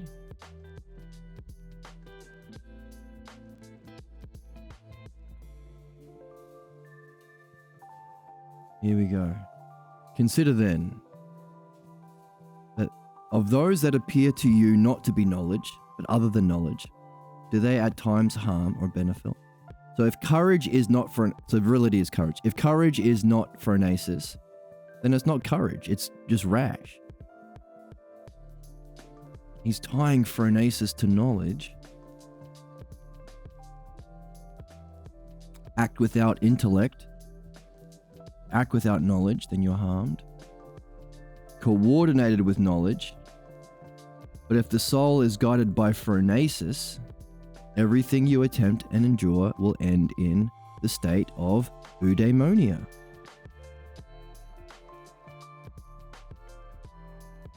Accordingly then, excellence or virtue, also necessary, beneficial to, then self must be phronesis. Seeing that all the selves of the soul are neither beneficial nor harmful according to themselves. So even your courage or whatever is all of the aspects of being, knowledge, which is why you have things like those archetypes like the pervy sage or the drunken master. They might have an experience of enlightenment, but they still have their problems, and in fact they could do their problems with greater harm. So now they got followers, now they got spiritual focus and shit. So it can't be knowledge, it has to be beyond, it has to be a phronesis. Seeing that all the selves, the individual aspects of the soul, are neither beneficial according to themselves, but they become beneficial or harmful with the addition of phronesis or pathologos. Are you driven by the pathologos or phronesis? Phronesis, anti-phronesis, pathologos. Accordingly then, by this logos, with virtue or excellence being indeed beneficial, it must be a kind of phronesis. Surely then,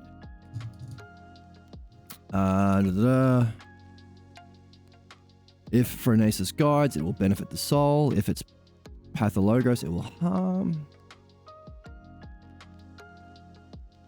If indeed good phronesis guides the soul correctly, rather than anti-phronesis, the bad self misses the mark.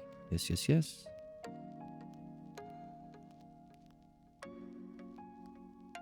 All of the virtues of the soul or self depends on the soul self, the highest aspect of the selfhood of soul, depend on phronesis if they're being good. By this logos, that which is beneficial will be phronesis.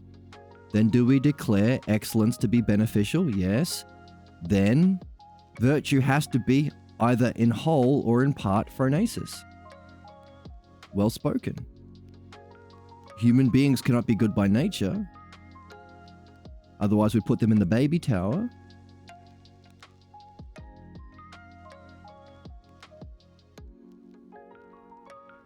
It's not by nature that you become good, but by learning.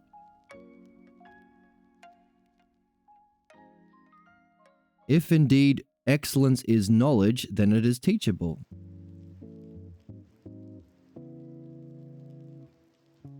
But it's not knowledge, it's beyond. We said it was phronesis. It's coordinated with knowledge.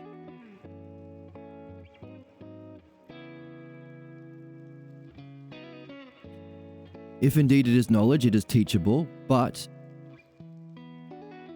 we have to consider whether or not it is knowledge or not.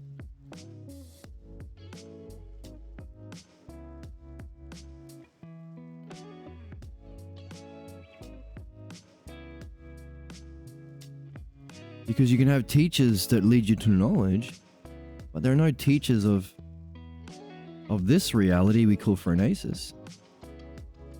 Then he goes on and say, look at all these examples. That if it was teachable, how come we're not teaching it? How come there are no teachers? Hey, if you couldn't teach, but there are people who claim to be teachers, but if you were a shoemaker and you couldn't make shoes, you wouldn't be in business very long.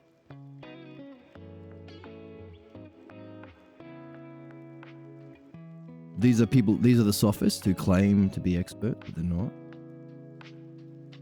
Leave people in a worse condition often.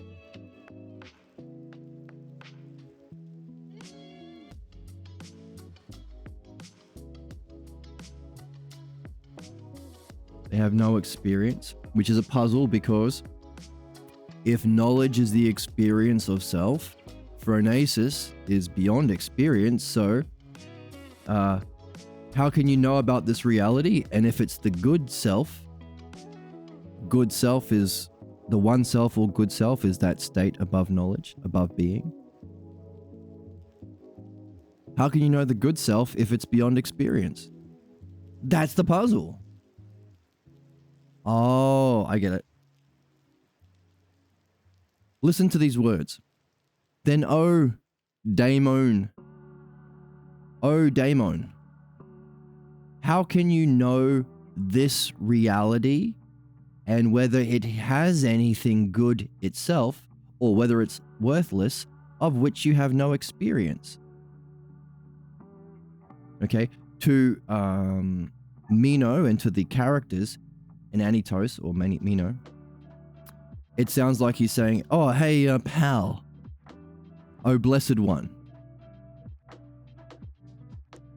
How can you know this reality, the reality of being, knowledge, and whether it's good itself or if it's worthless if you haven't experienced it? The spiritual experience. To them. But if you have this translation, you can discover the puzzle hidden.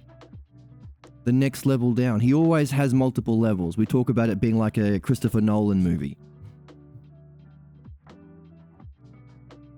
There's the main narrative, and then there's the twist. And then there's the second twist. There's always two twists. There has to be for it to be good. Because you are given the puzzle. So at the end of Fight Club, let's say, or Christopher Nolan, let's say Inception. You learn all of the story about the dream incepting someone through their dreams. That's the movie Inception. Pretty cool movie. But then at the end, he leaves the top spinning. And the director is saying, hey, there is a second level. There is a twist. Maybe it's not that person's dream, the businessman's dream. Maybe it's Leonardo DiCaprio's dream. He's telling you there is a second question. The whole movie is a second level. That's what makes Nolan a great director. Similar with Fight Club. The whole time, Tyler Durden in Fight Club wasn't real. Spoilers. But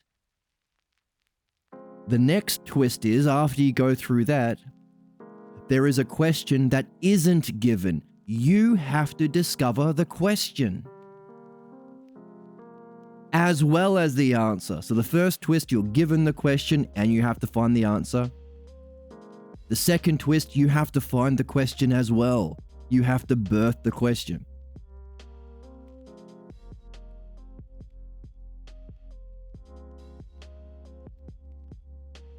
And you can use the first twist as a guide.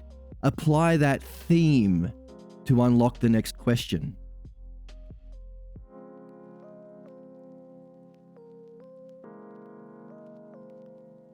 I'll use Fight Club because I'll spoil it a little bit because it's been out for a while.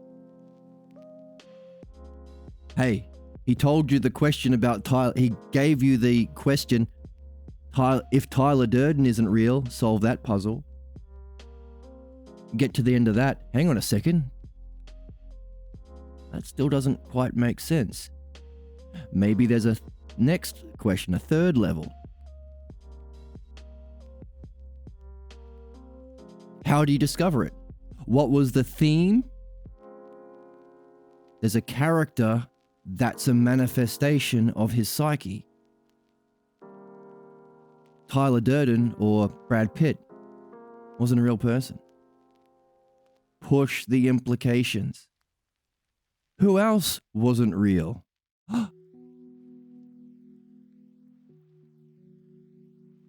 Now, I think Christopher Nolan gives you a clue about that literally in Inception. He says, There are multiple levels of the dream. He's telling you there are multiple levels of my movie.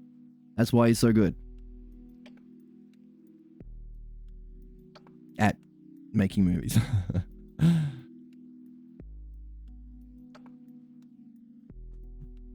So what? Well, here, if you have if you are actually reading the Greek, that's why you can only really do philosophy with the Balboa translation. I hope that doesn't hurt anyone's feelings, but it's the truth. Because look, daemon, oh blessed one, like, hey pal, hey my good friend. No. Daemon, we just read, would be the end result of all of our work as a human being.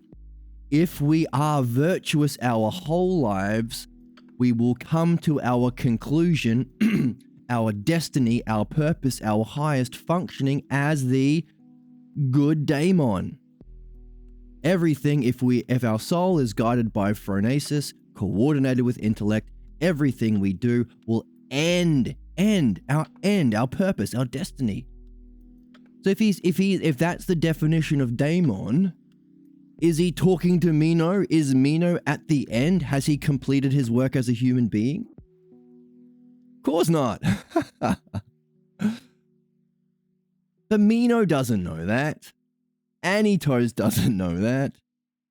Your grandma reading this doesn't know that. But we can piece it together and unlock the next questions. That's reading. That's reading. I find that very entertaining. I'm too pure.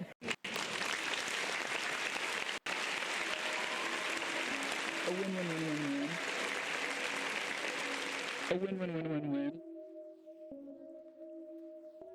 So let's do the Tyler Durden on it, right? Where are we? Oh blessed one, oh blessed one, here we go. Not oh blessed one, oh daemon. He's talking to the daemon. What does that mean?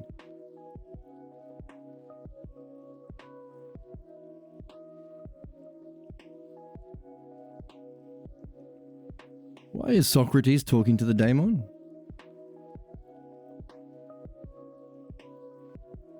Someone who has recognized that we are all the same mind and has an understanding of phronesis, that it is everything is of, from, and returning to the self. Do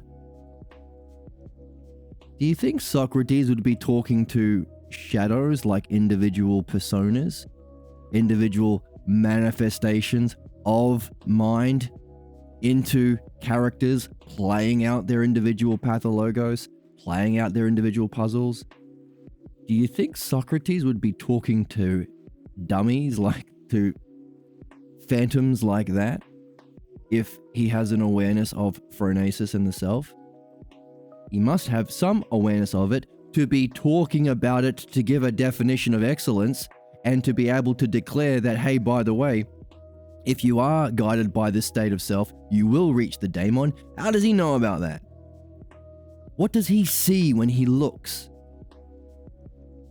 Because not only does he see that, he understands it. And we know that he understands it because he can use it in his talking, in his dialectic, to benefit. He's benefiting Meno, he's benefiting us. And hopefully enough of us pick up on this channel that I become rich. No, just kidding. That he can benefit our whole species, save us from our own extinction. He's benefiting, meaning not only does he have familiarity with it,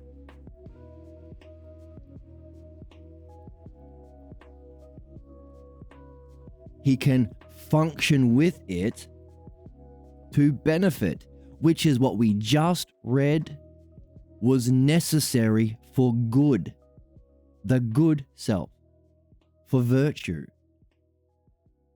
So what we're doing is we're reading about what virtue would be which would give us what we need to discover, holy shit, Socrates is talking about it, is using it, is seeing through it and functioning through it to benefit. He must have nailed down his right opinions. He must have reached knowledge, and he must have some at least understanding of that which is beyond knowledge for him to declare, hey, all of these virtues or aspects of knowledge are not necessarily beneficial unless you have all of them and you use them for a purpose. No good just taking acid and having a brilliant light experience. Do something with it. Nail it down. Understand it. Use it to inform your dialectic. Reason about it. Push the implications. Go beyond it to discover what's the cause even of that everything all at once.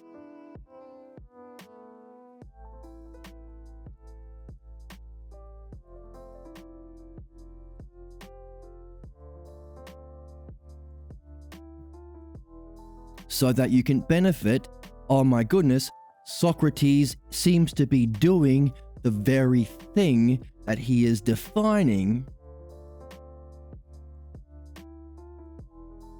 So what is he seeing? What is he seeing when he looks at Meno? What is he seeing? Someone who knows eternity. Someone who's nailed it down with understanding, like we've just read. Someone who's familiar that it must have a cause, phronesis. Such that we saw earlier that, hey, if virtue was knowledge, is teachable, but it might not be teachable because it's phronesis too.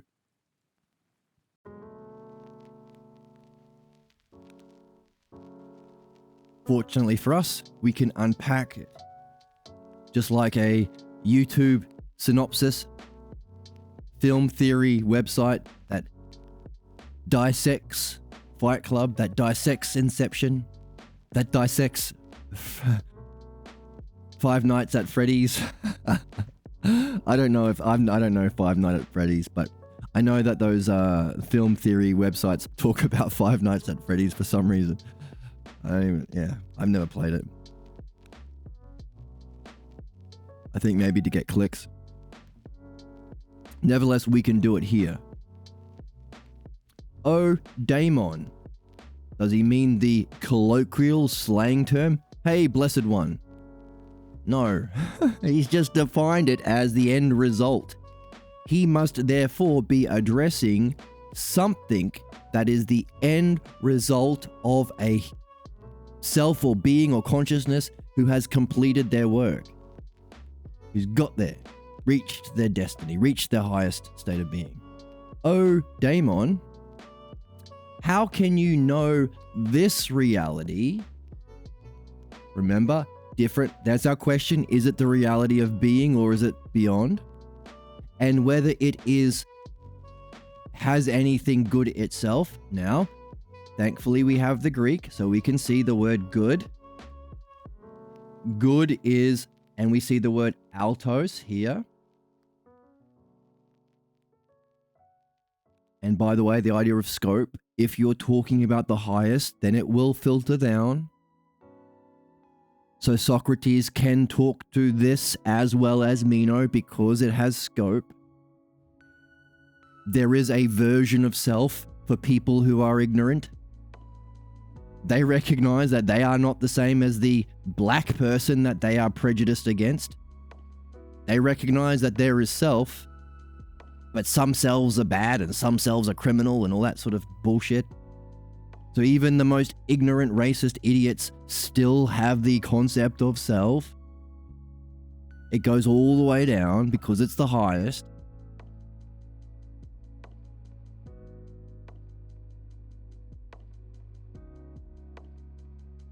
So what are we seeing?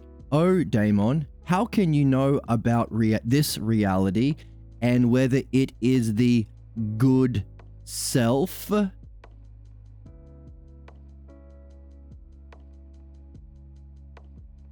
The last, the highest. Not goodness, like being, but the good self, or the one self, we say in the Parmenides, good self is the Republic. Or whether it's worthless if you can have absolutely no experience of it. Hey, Daemon, if virtue can't be taught because you can be taught to progress to knowledge of being, remember, one thing he knows is that knowledge is different from opinion. So he knows about knowledge because knowledge is knowable. That's what makes him the wisest. He knows what's knowable. But hey, Daemon, if even knowledge isn't necessarily virtue, and we know that from the pervy sages and the drunken sages and all that sort of shit, people who have this experience and still have their problems, no one is free without removing their pathologos. Going beyond it to the self. How can you know that reality of the good self, Daemon, if it is beyond experience? That's the puzzle.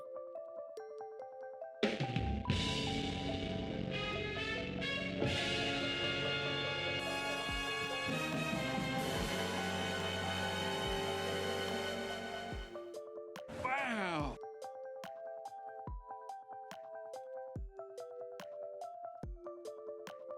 How can you know the self that's if it's beyond knowledge? Daemon, voice of the self guiding us to our ends. How do we get to be you?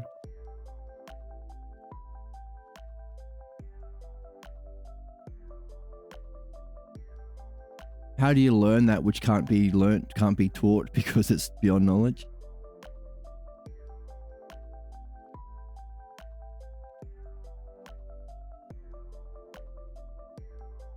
Maybe that's why he said maybe we're missing the mark when we said that it's an object of knowledge and therefore can be taught. Which would make sense because the conclusion with Anytos is, hey, by the way, if it can be taught, there must be someone teaching this. I don't see any of them around. Even the best people don't teach their kids this, teach them everything else. Be the greatest horse riders, the greatest archers, the greatest businessmen. Manipulate people to extract wealth. Fuck that shit. Anyway, they do it.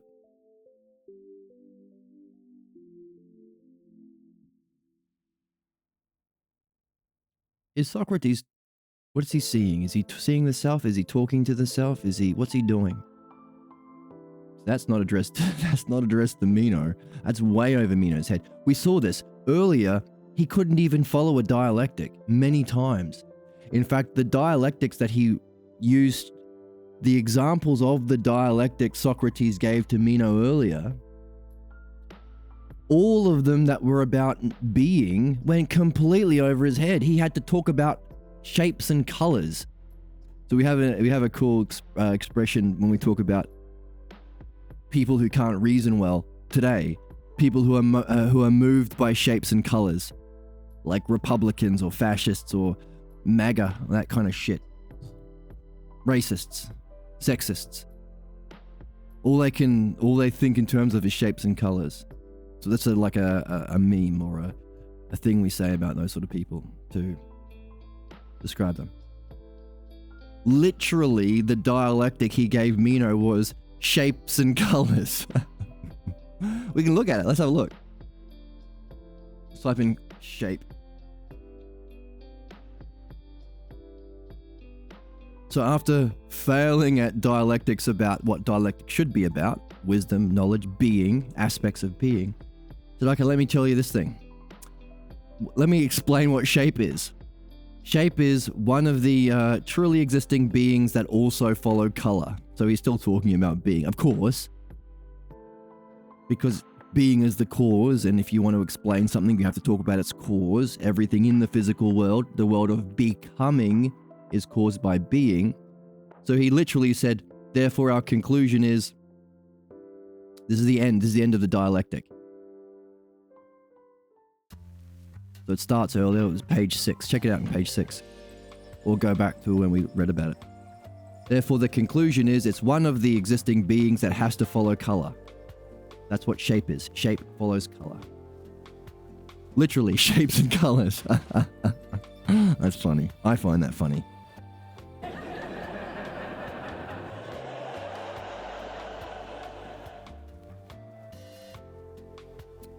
So, this question is way above Meno's head. But we can see it, so good for us.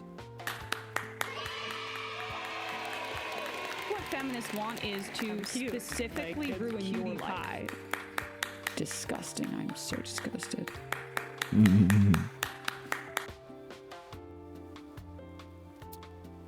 Now,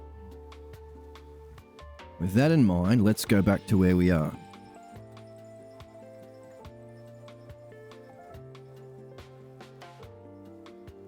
Could Socrates be talking to the daemon at all times? What would that mean? In the Apology, that's his trial. Now, we say apology, it's more the defense. The Greek means the defense. Socrates' defense at his trial. He says the daemon communicates with me in all of the possible ways it communicates with anyone. How does this play into that? Oh, daemon, how can we know this reality that can't be, that is, transcends even experience, the good self? Considering we have declared through reason that it's necessary for virtue. Oh, and by the way, I know what knowledge is. So I can say that I know this. He claims that he knows something. So he's told us he has knowledge. He knows what knowledge is. Oh, daemon. If even knowledge isn't all of virtue, because you can use knowledge to harm people, I guess. If you don't know where to direct your knowledge.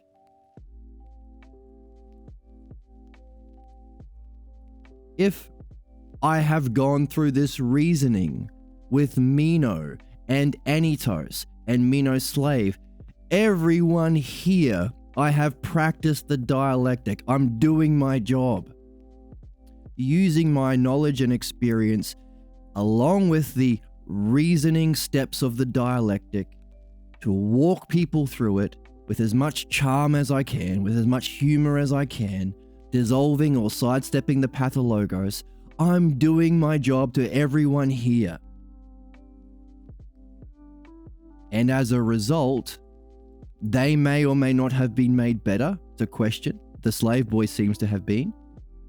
Meno seems to be coming around. Anytos, hey, maybe he left with a puzzle. Maybe that confusion within his soul made him better. We don't know yet.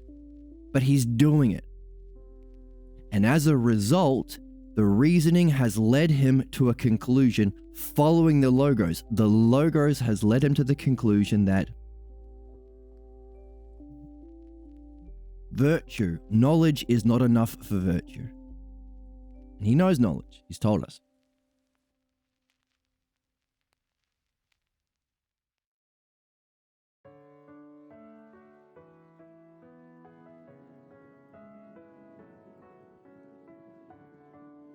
What would, if you put yourself in that position? You've gone out of your way to spend your time helping people. The biggest fucking jerks. Meno, he's a rich kid, thinks he knows everything, trust fund baby, going to become a leader or whatever, fast tracking, private school, know-it-all, debate bro. Anytos, anti-intellectual redneck bigot, talking about other cultures being this and that. Even someone like a slave who has no education, he has done his best to share the dialectic the way that we are supposed to. And as a result, If you were in that position, you've done your best to share the dialectic with even the worst people, to make them better.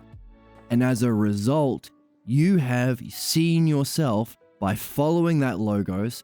It has come to light for you that true virtue has to require something beyond even knowledge. How can you know something that can't be known? Because the good self is beyond experience. If you have done all your work and done this, and you have been led to that conclusion, what would you say? Would you cry out to the daemon, I've done everything I'm supposed to do. I've done my work in the most charming way, in the most challenging way. But I need something more. Oh, daemon, how can we know the good self if it is absolutely beyond experience and therefore can't be taught like knowledge can? Now, he has said, by the way, Meno, your education is garbage because you haven't learned the dialectic. That's step one. And you haven't used the dialectic to have the initiation experience into the brilliant light of being. That's step two. We would say you also have to be doing midwifery and dream analysis to get rid of your blocks along that way. You can't do that without it. Plato doesn't talk a lot about midwifery or dream analysis, even though the anti-phronesis is mentioned here. Even though he mentions dreams a lot, Plato doesn't cover it. But fortunately, we have Pierre Grimes who has added that in. Nevertheless, even with the best education, what do we do? O daemon, O voice of the self. That which we will eventually be at the end of all of our work if we do this at all times. I'm doing it at all times. How come I'm not there? How do we know that which is beyond experience? How do we know the good self? It's necessary to be excellent. Now, we have seen that it's not completely necessary to benefit people because you can even benefit people with right opinion. So, see, that was the last reasoning, you know. You don't have to be enlightened to be a good person. Right opinion is still a good guide, but again, it's not nailed down and yada, yada, yada. But if I really want to be bestow the greatest benefit at all times, nailing it down in this life and beyond,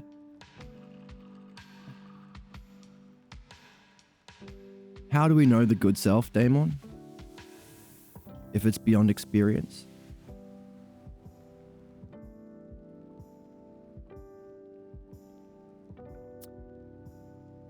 All right.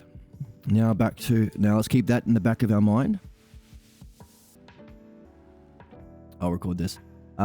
Think about that for a minute while I take a piss. And I find that funny because before we read the Meno, we read the Phaedo. And the Phaedo, one of the key parts of the Phaedo is how to separate your soul from your physical body so that you can do philosophy better. Specifically, so you're not distracted by the physical needs, including having to take a piss every couple of hours, especially if you're drinking Gatorade. Meaning you can sustain your focus. You can keep going without having to worry about it. Therefore, if you are able to separate yourself from the body in whatever way you find yourself doing it, do the dialectic, do philosophy. Because you'll have less distractions. So here I am doing philosophy, uncovering the questions, and I gotta stop for a piss. Funny considering what we learned in the Phaedo. Anyway, philosophical humor.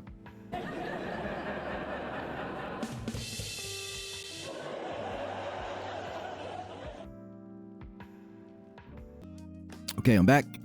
Hooray.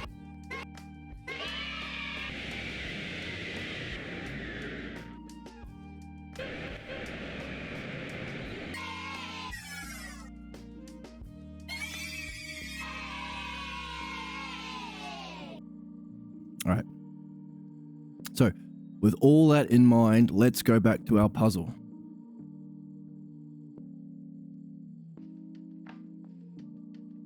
Didn't we opine that if virtue was phronesis, then it was teachable? No. No, didn't you cry out to the daemon, how can we learn that which is not experienceable? No. But Meno says yes. So maybe that's the solution. It's over Meno's head. Whatever this twist is, it's not for your grandma's reading of the Inception movie or Fight Club. If you ask the main characters of Inception, they'll say, yes, this is really the businessman's dream. If you ask Meno, who's in ignorance of everything, including the dialectic, including knowledge, including virtue, he'll say, yeah. Which is wild because the conclusion that he just came to with Anitos is that it's not teachable. Because where are the teachers?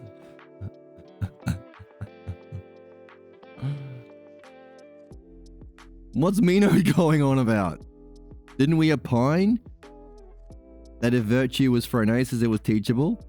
No. What a dork. All right, Meno says yes. What do you say about that, Oracle? Too stupid to understand, and also refusing to understand. True. The Oracle is always right. If it were indeed teachable, then it would be phronesis? No. It's the opposite.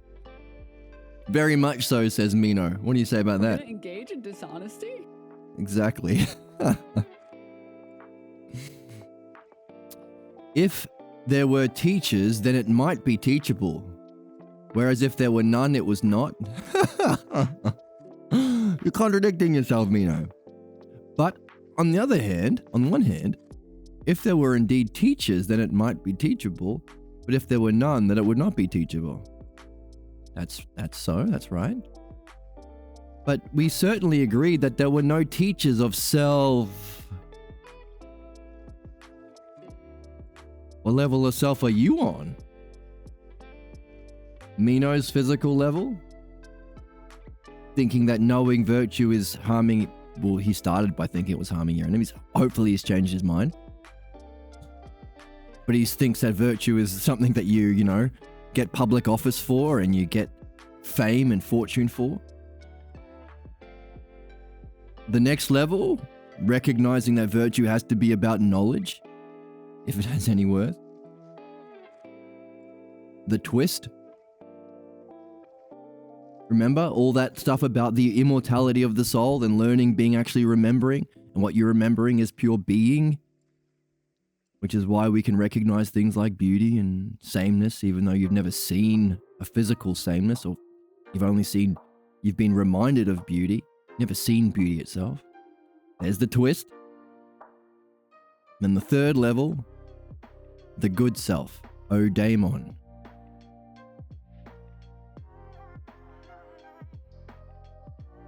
That's the significance of Altos. That's why the refusal of any translator up until Pierre Grimes came along with philosophical midwifery and helped Juan Balboa develop philosophically, all other translators have refused to translate the Greek that's there in black and white. And if you're familiar with the Pathologos, you can have a few hints why.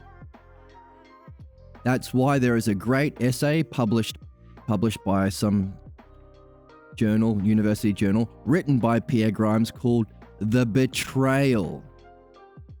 The great betrayal against our culture, our spiritual tradition, the inheritance and golden age of mankind is the betrayal of not translating the word altos. For without altos, how can you recognize the twists that are given to us that we have to unpack and solve? Maybe that's the answer. You can't teach it, but you can give puzzles that you can get curious as heck about, and maybe taking that curiosity with you everywhere you go, in every action and deed, is doing your right business, is doing your purpose, and will lead you to the eudaimonia. It might be the case because there was that whole section that we are ignoring where he talks about being stung. Talks about being a flat-headed stingray. What was all that about? Why do we leave that behind?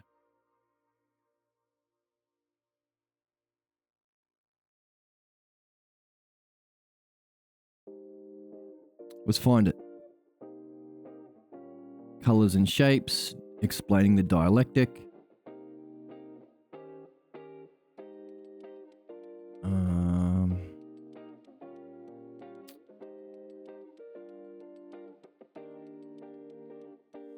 Another explanation of the dialectic to get rid of race, get rid of sexism.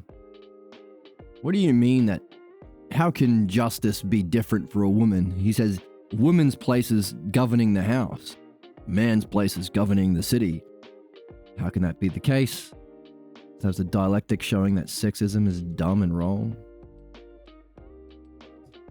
Worth learning, because there are a lot of sexists out there.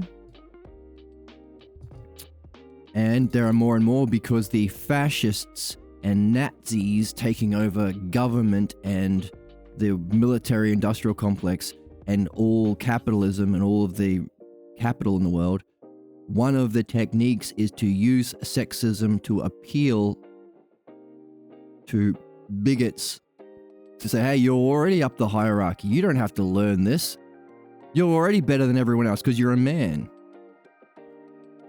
That's the Alpha Bros. That's the Republicans. That's the Trumpism. Trump, a notorious fucking sexist and rapist. Why the hell does he get all the... Anyway. So it's worth, memorizing this dialectic yourself. But going back.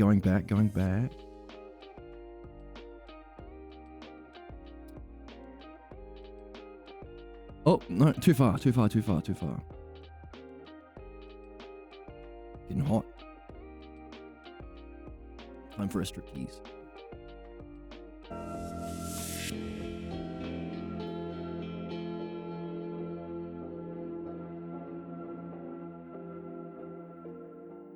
Where's my stuffy? Here she is. Okay, we are looking for... Right. If we were friends, philos, true friends or lovers, we would reply in the gentle way, the way of the dialectician. That's how you reach truth.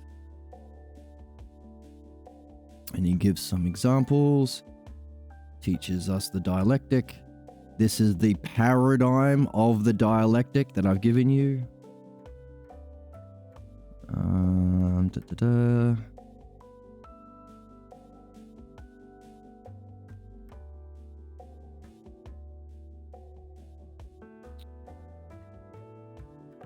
Then we went back to Meno's second try at defining virtue, to have the power to be able to get good things, to be rich.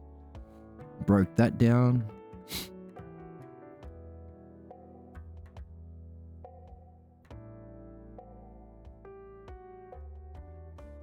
By the way,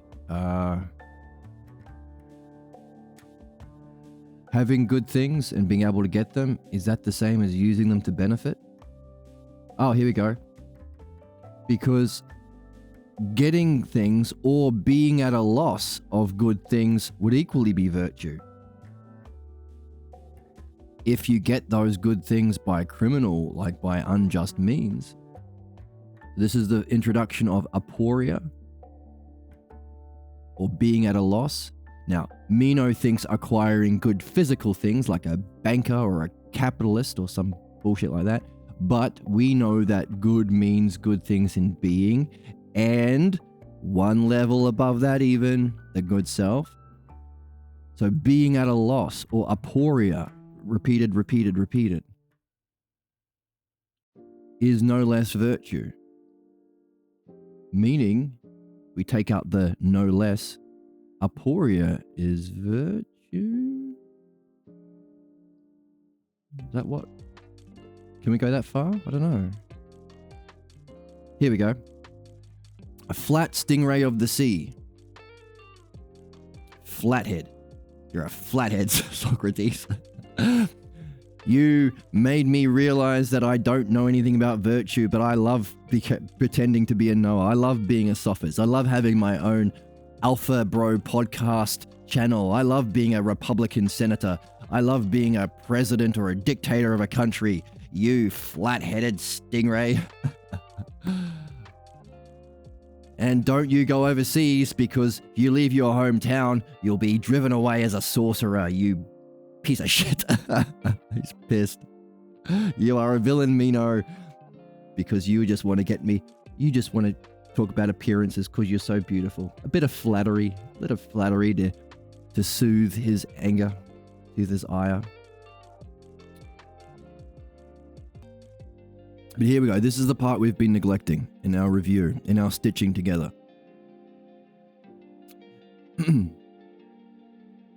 Okay, you just want to make a comparison about beauty, beautiful appearances because you're so good looking. So I'm not going to do that. But on the other hand, if the stingray that you are saying I am because I've stung you and now you can't talk, you can't be a big blabbermouth on Joe Rogan's podcast anymore. If I've stung you so you can't do that, because the stingray is himself self-numb, and thus it makes others numb, then I am like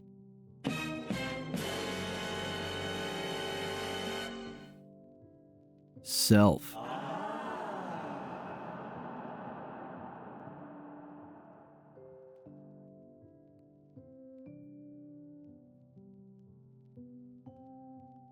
What's the significance of that given our puzzle? The highest, the third level puzzle, the high puzzle.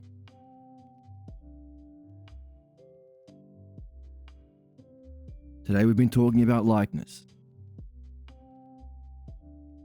The principle of likeness being the unfolding of analogy is what we're learning in midwifery, but here it's through likeness that good things make other things good. That's part of virtue. Therefore, you can't hurt people and say that you're a good person. Ever.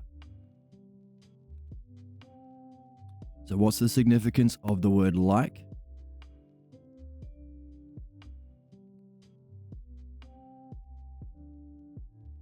And the word self next door.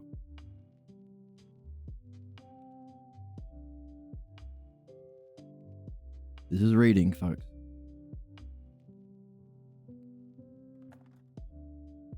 What makes him like self?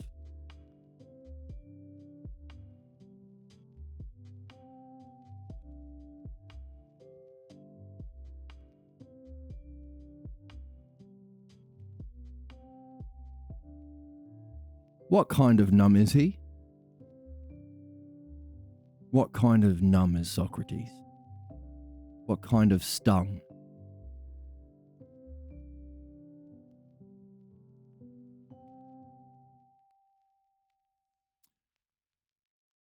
For I do not make others... Oh, and if that's not part of the analogy, I'm not going to say that I'm the stingray.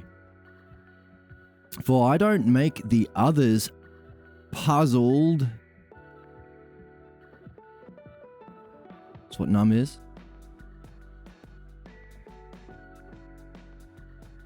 From my abundance. Now, he's not talking about wealth, obviously. But he has mentioned he has knowledge. He knows what knowledge is, and there are some things he knows. He doesn't make people puzzled or numb through what he has, his self-abundance, what would that be?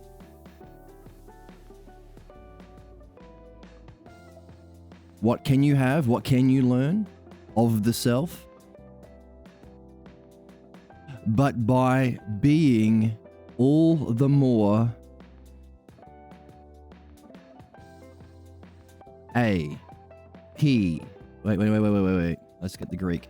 Nail it down. Cool. Remember how we do this? Control C. And then we go into space. Whoa, space.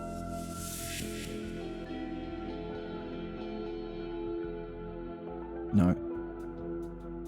There we go. Paste it here.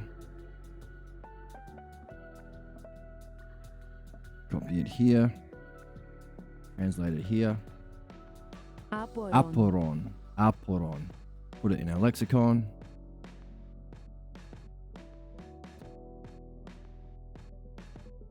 Aporon.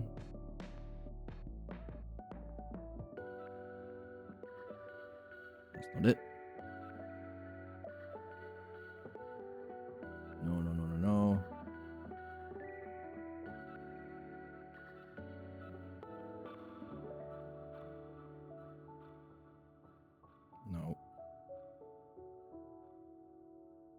No.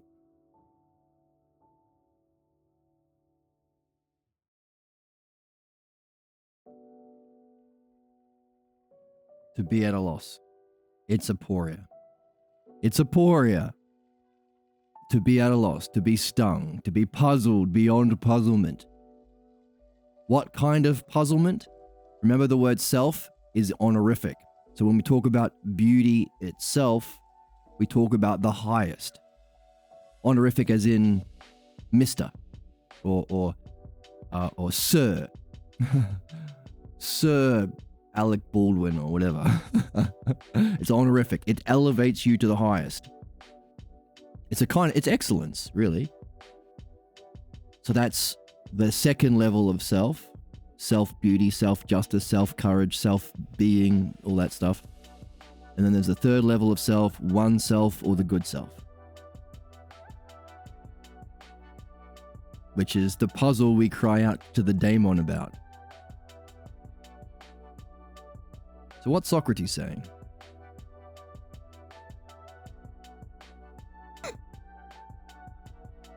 Hey, I am self-aporia, the highest, most excellent puzzlement. And it's through that I make others puzzled. And by the way, self is numbing me, and we said that aporia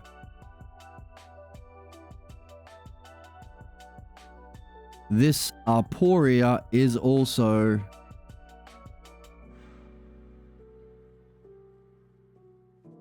where's my sound drop?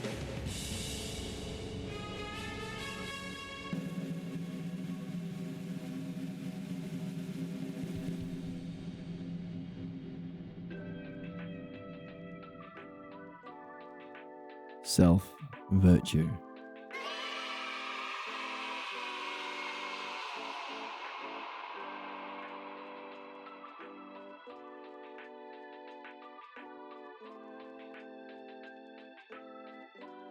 Does that help our puzzle? Does it help our question? Does it help our third twist or third level, second twist? By the way,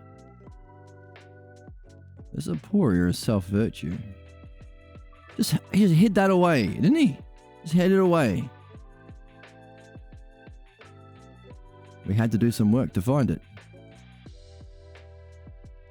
Let's keep going. I will accept this flat-headed stingray comment if the stingray is self-numbing, because and it's through that I make others numb. Ooh. What do we just read about virtue? If you are the good, you have to benefit. You have to make other people good.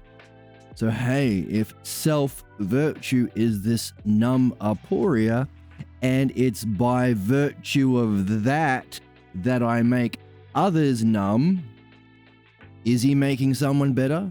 Meno thought he knew everything. He could become a great dictator. I know what virtue is. I'm from the best family. I'm from rich family. I had the best teacher. I went to Gorgias's school. And my family's friends with the king of Persia. What kind of a terrible fucking dictator, what kind of a Donald Trump person could he turn out to be? Is he made better if he is actually made numb? How does he describe it?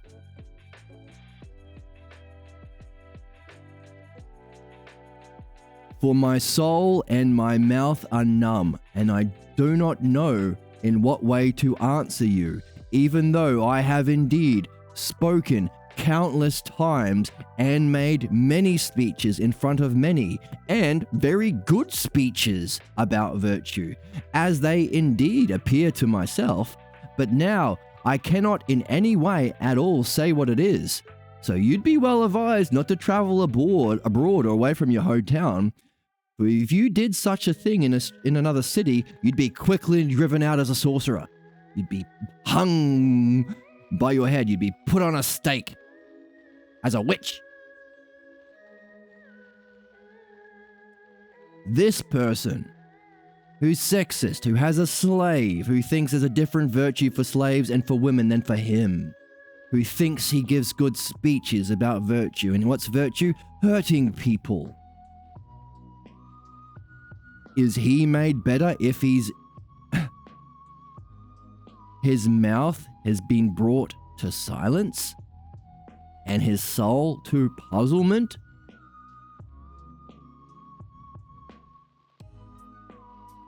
If so, Socrates is saying, I've only made you better, I've only benefited you because of my own self-aporia, self-complete puzzlement and stungness. I have no idea what to say. My mouth doesn't have the answers. As I say, I'm not speaking from knowledge here. Time and time again, I'm not speaking from knowledge. What's he speaking from? Because he's making him puzzled too. And if we conclude that benefits him and benefits his whole society, what can we conclude?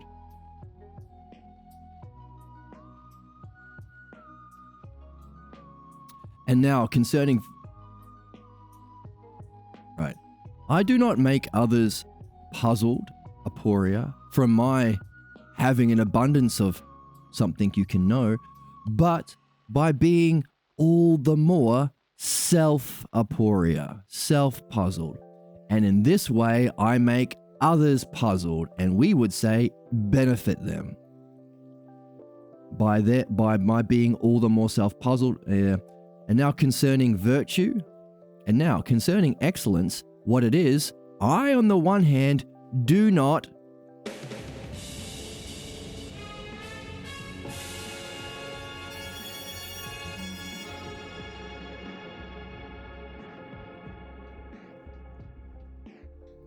know.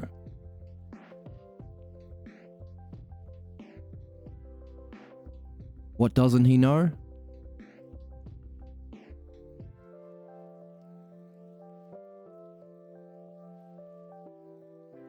Waiting for my text to catch up.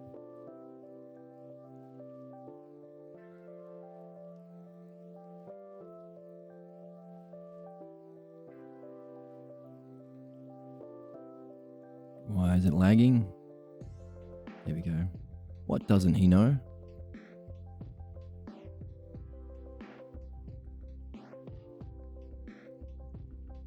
Then of course, perhaps you did know before until you touched me, perhaps. However, now you resemble one who does not know.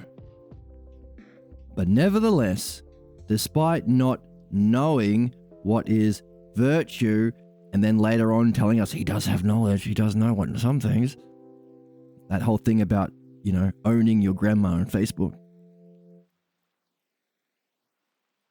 But nevertheless, I am willing to consider and to search along with you for what in the world it is.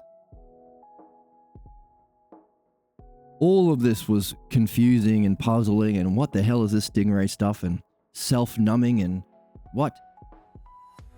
Is it starting to make sense?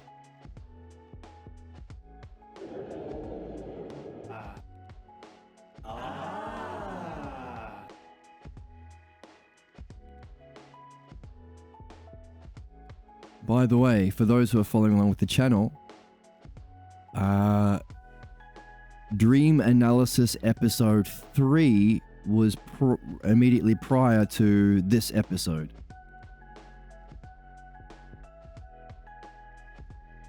And the dream was saying, there is a state of puzzlement that you have already, that you don't need other tools for if you have it. The dream said, look again at the Meno. This part. So because of our dream analysis, remember, your guide, your guru to philosophy and midwifery is your dreams.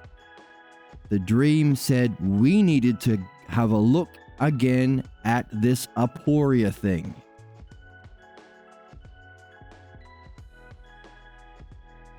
The significance of dream analysis to solving these puzzles and reading. So we say, you're not doing philosophy unless you read the Balboa Translation, and if you've watched this episode, you know why now. If you haven't already, we can also conclude you might get stuck and you might not really be doing philosophy if you aren't also doing dream analysis. Because dreams are our guide in our reading as well. Isn't that neat? I think that's neat. What do you think, everyone? Hey, whoa, whoa. Who asked you? No, okay, go ahead. I don't want to eat a monkey. More holes, the better. Everyone on my soundboard agrees.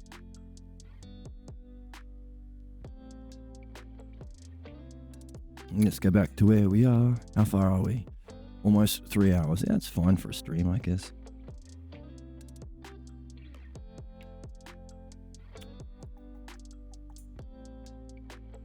How far do we have to go?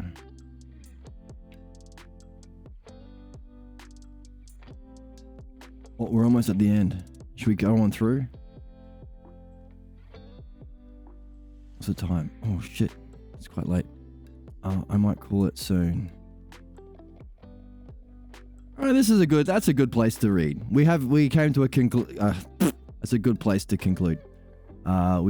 We have a deeper puzzle about puzzlement itself, and we have an even deeper puzzle about the significance of dreams, understanding our dreams. And we have that extra special puzzle. Why is Socrates calling out to the daemon? How can we know that which is most important to know, if it's the good self for an Asus, if it's beyond experience? And we also have this puzzle. How come Meno is saying, oh yeah, we did agree that it is teachable, but then we agreed that we didn't agree that it was teachable. What are you doing, Meno? And then Socrates said, oh, hey, by the way, didn't we also say that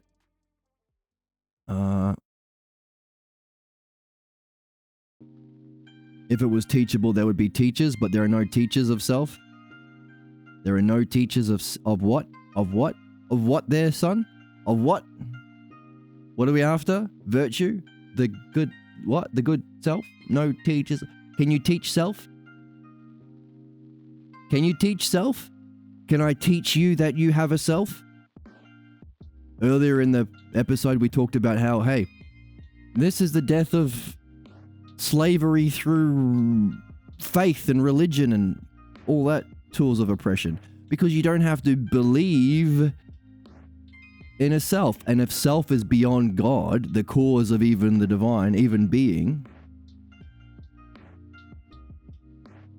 do you have to believe someone in a funny hat telling you to give you all the money? Do you have to believe? Do I have to make an argument to convince you that you have a self? So what's to learn? And if that's virtue, phronesis, the state of self,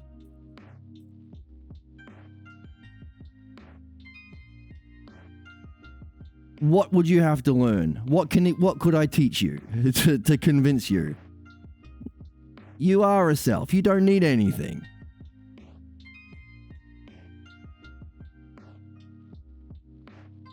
So if virtue is the good self, does it make any sense to ask whether or not it can be taught?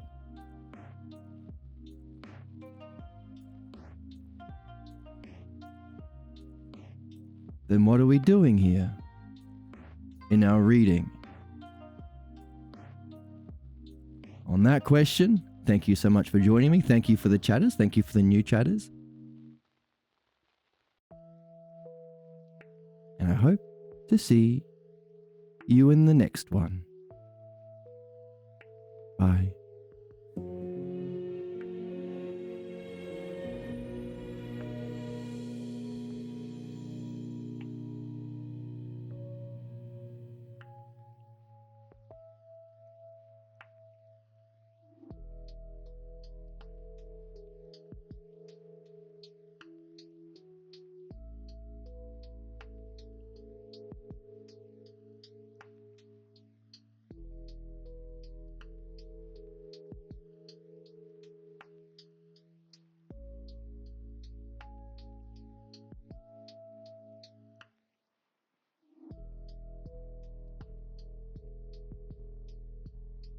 It's a win-win-win-win-win.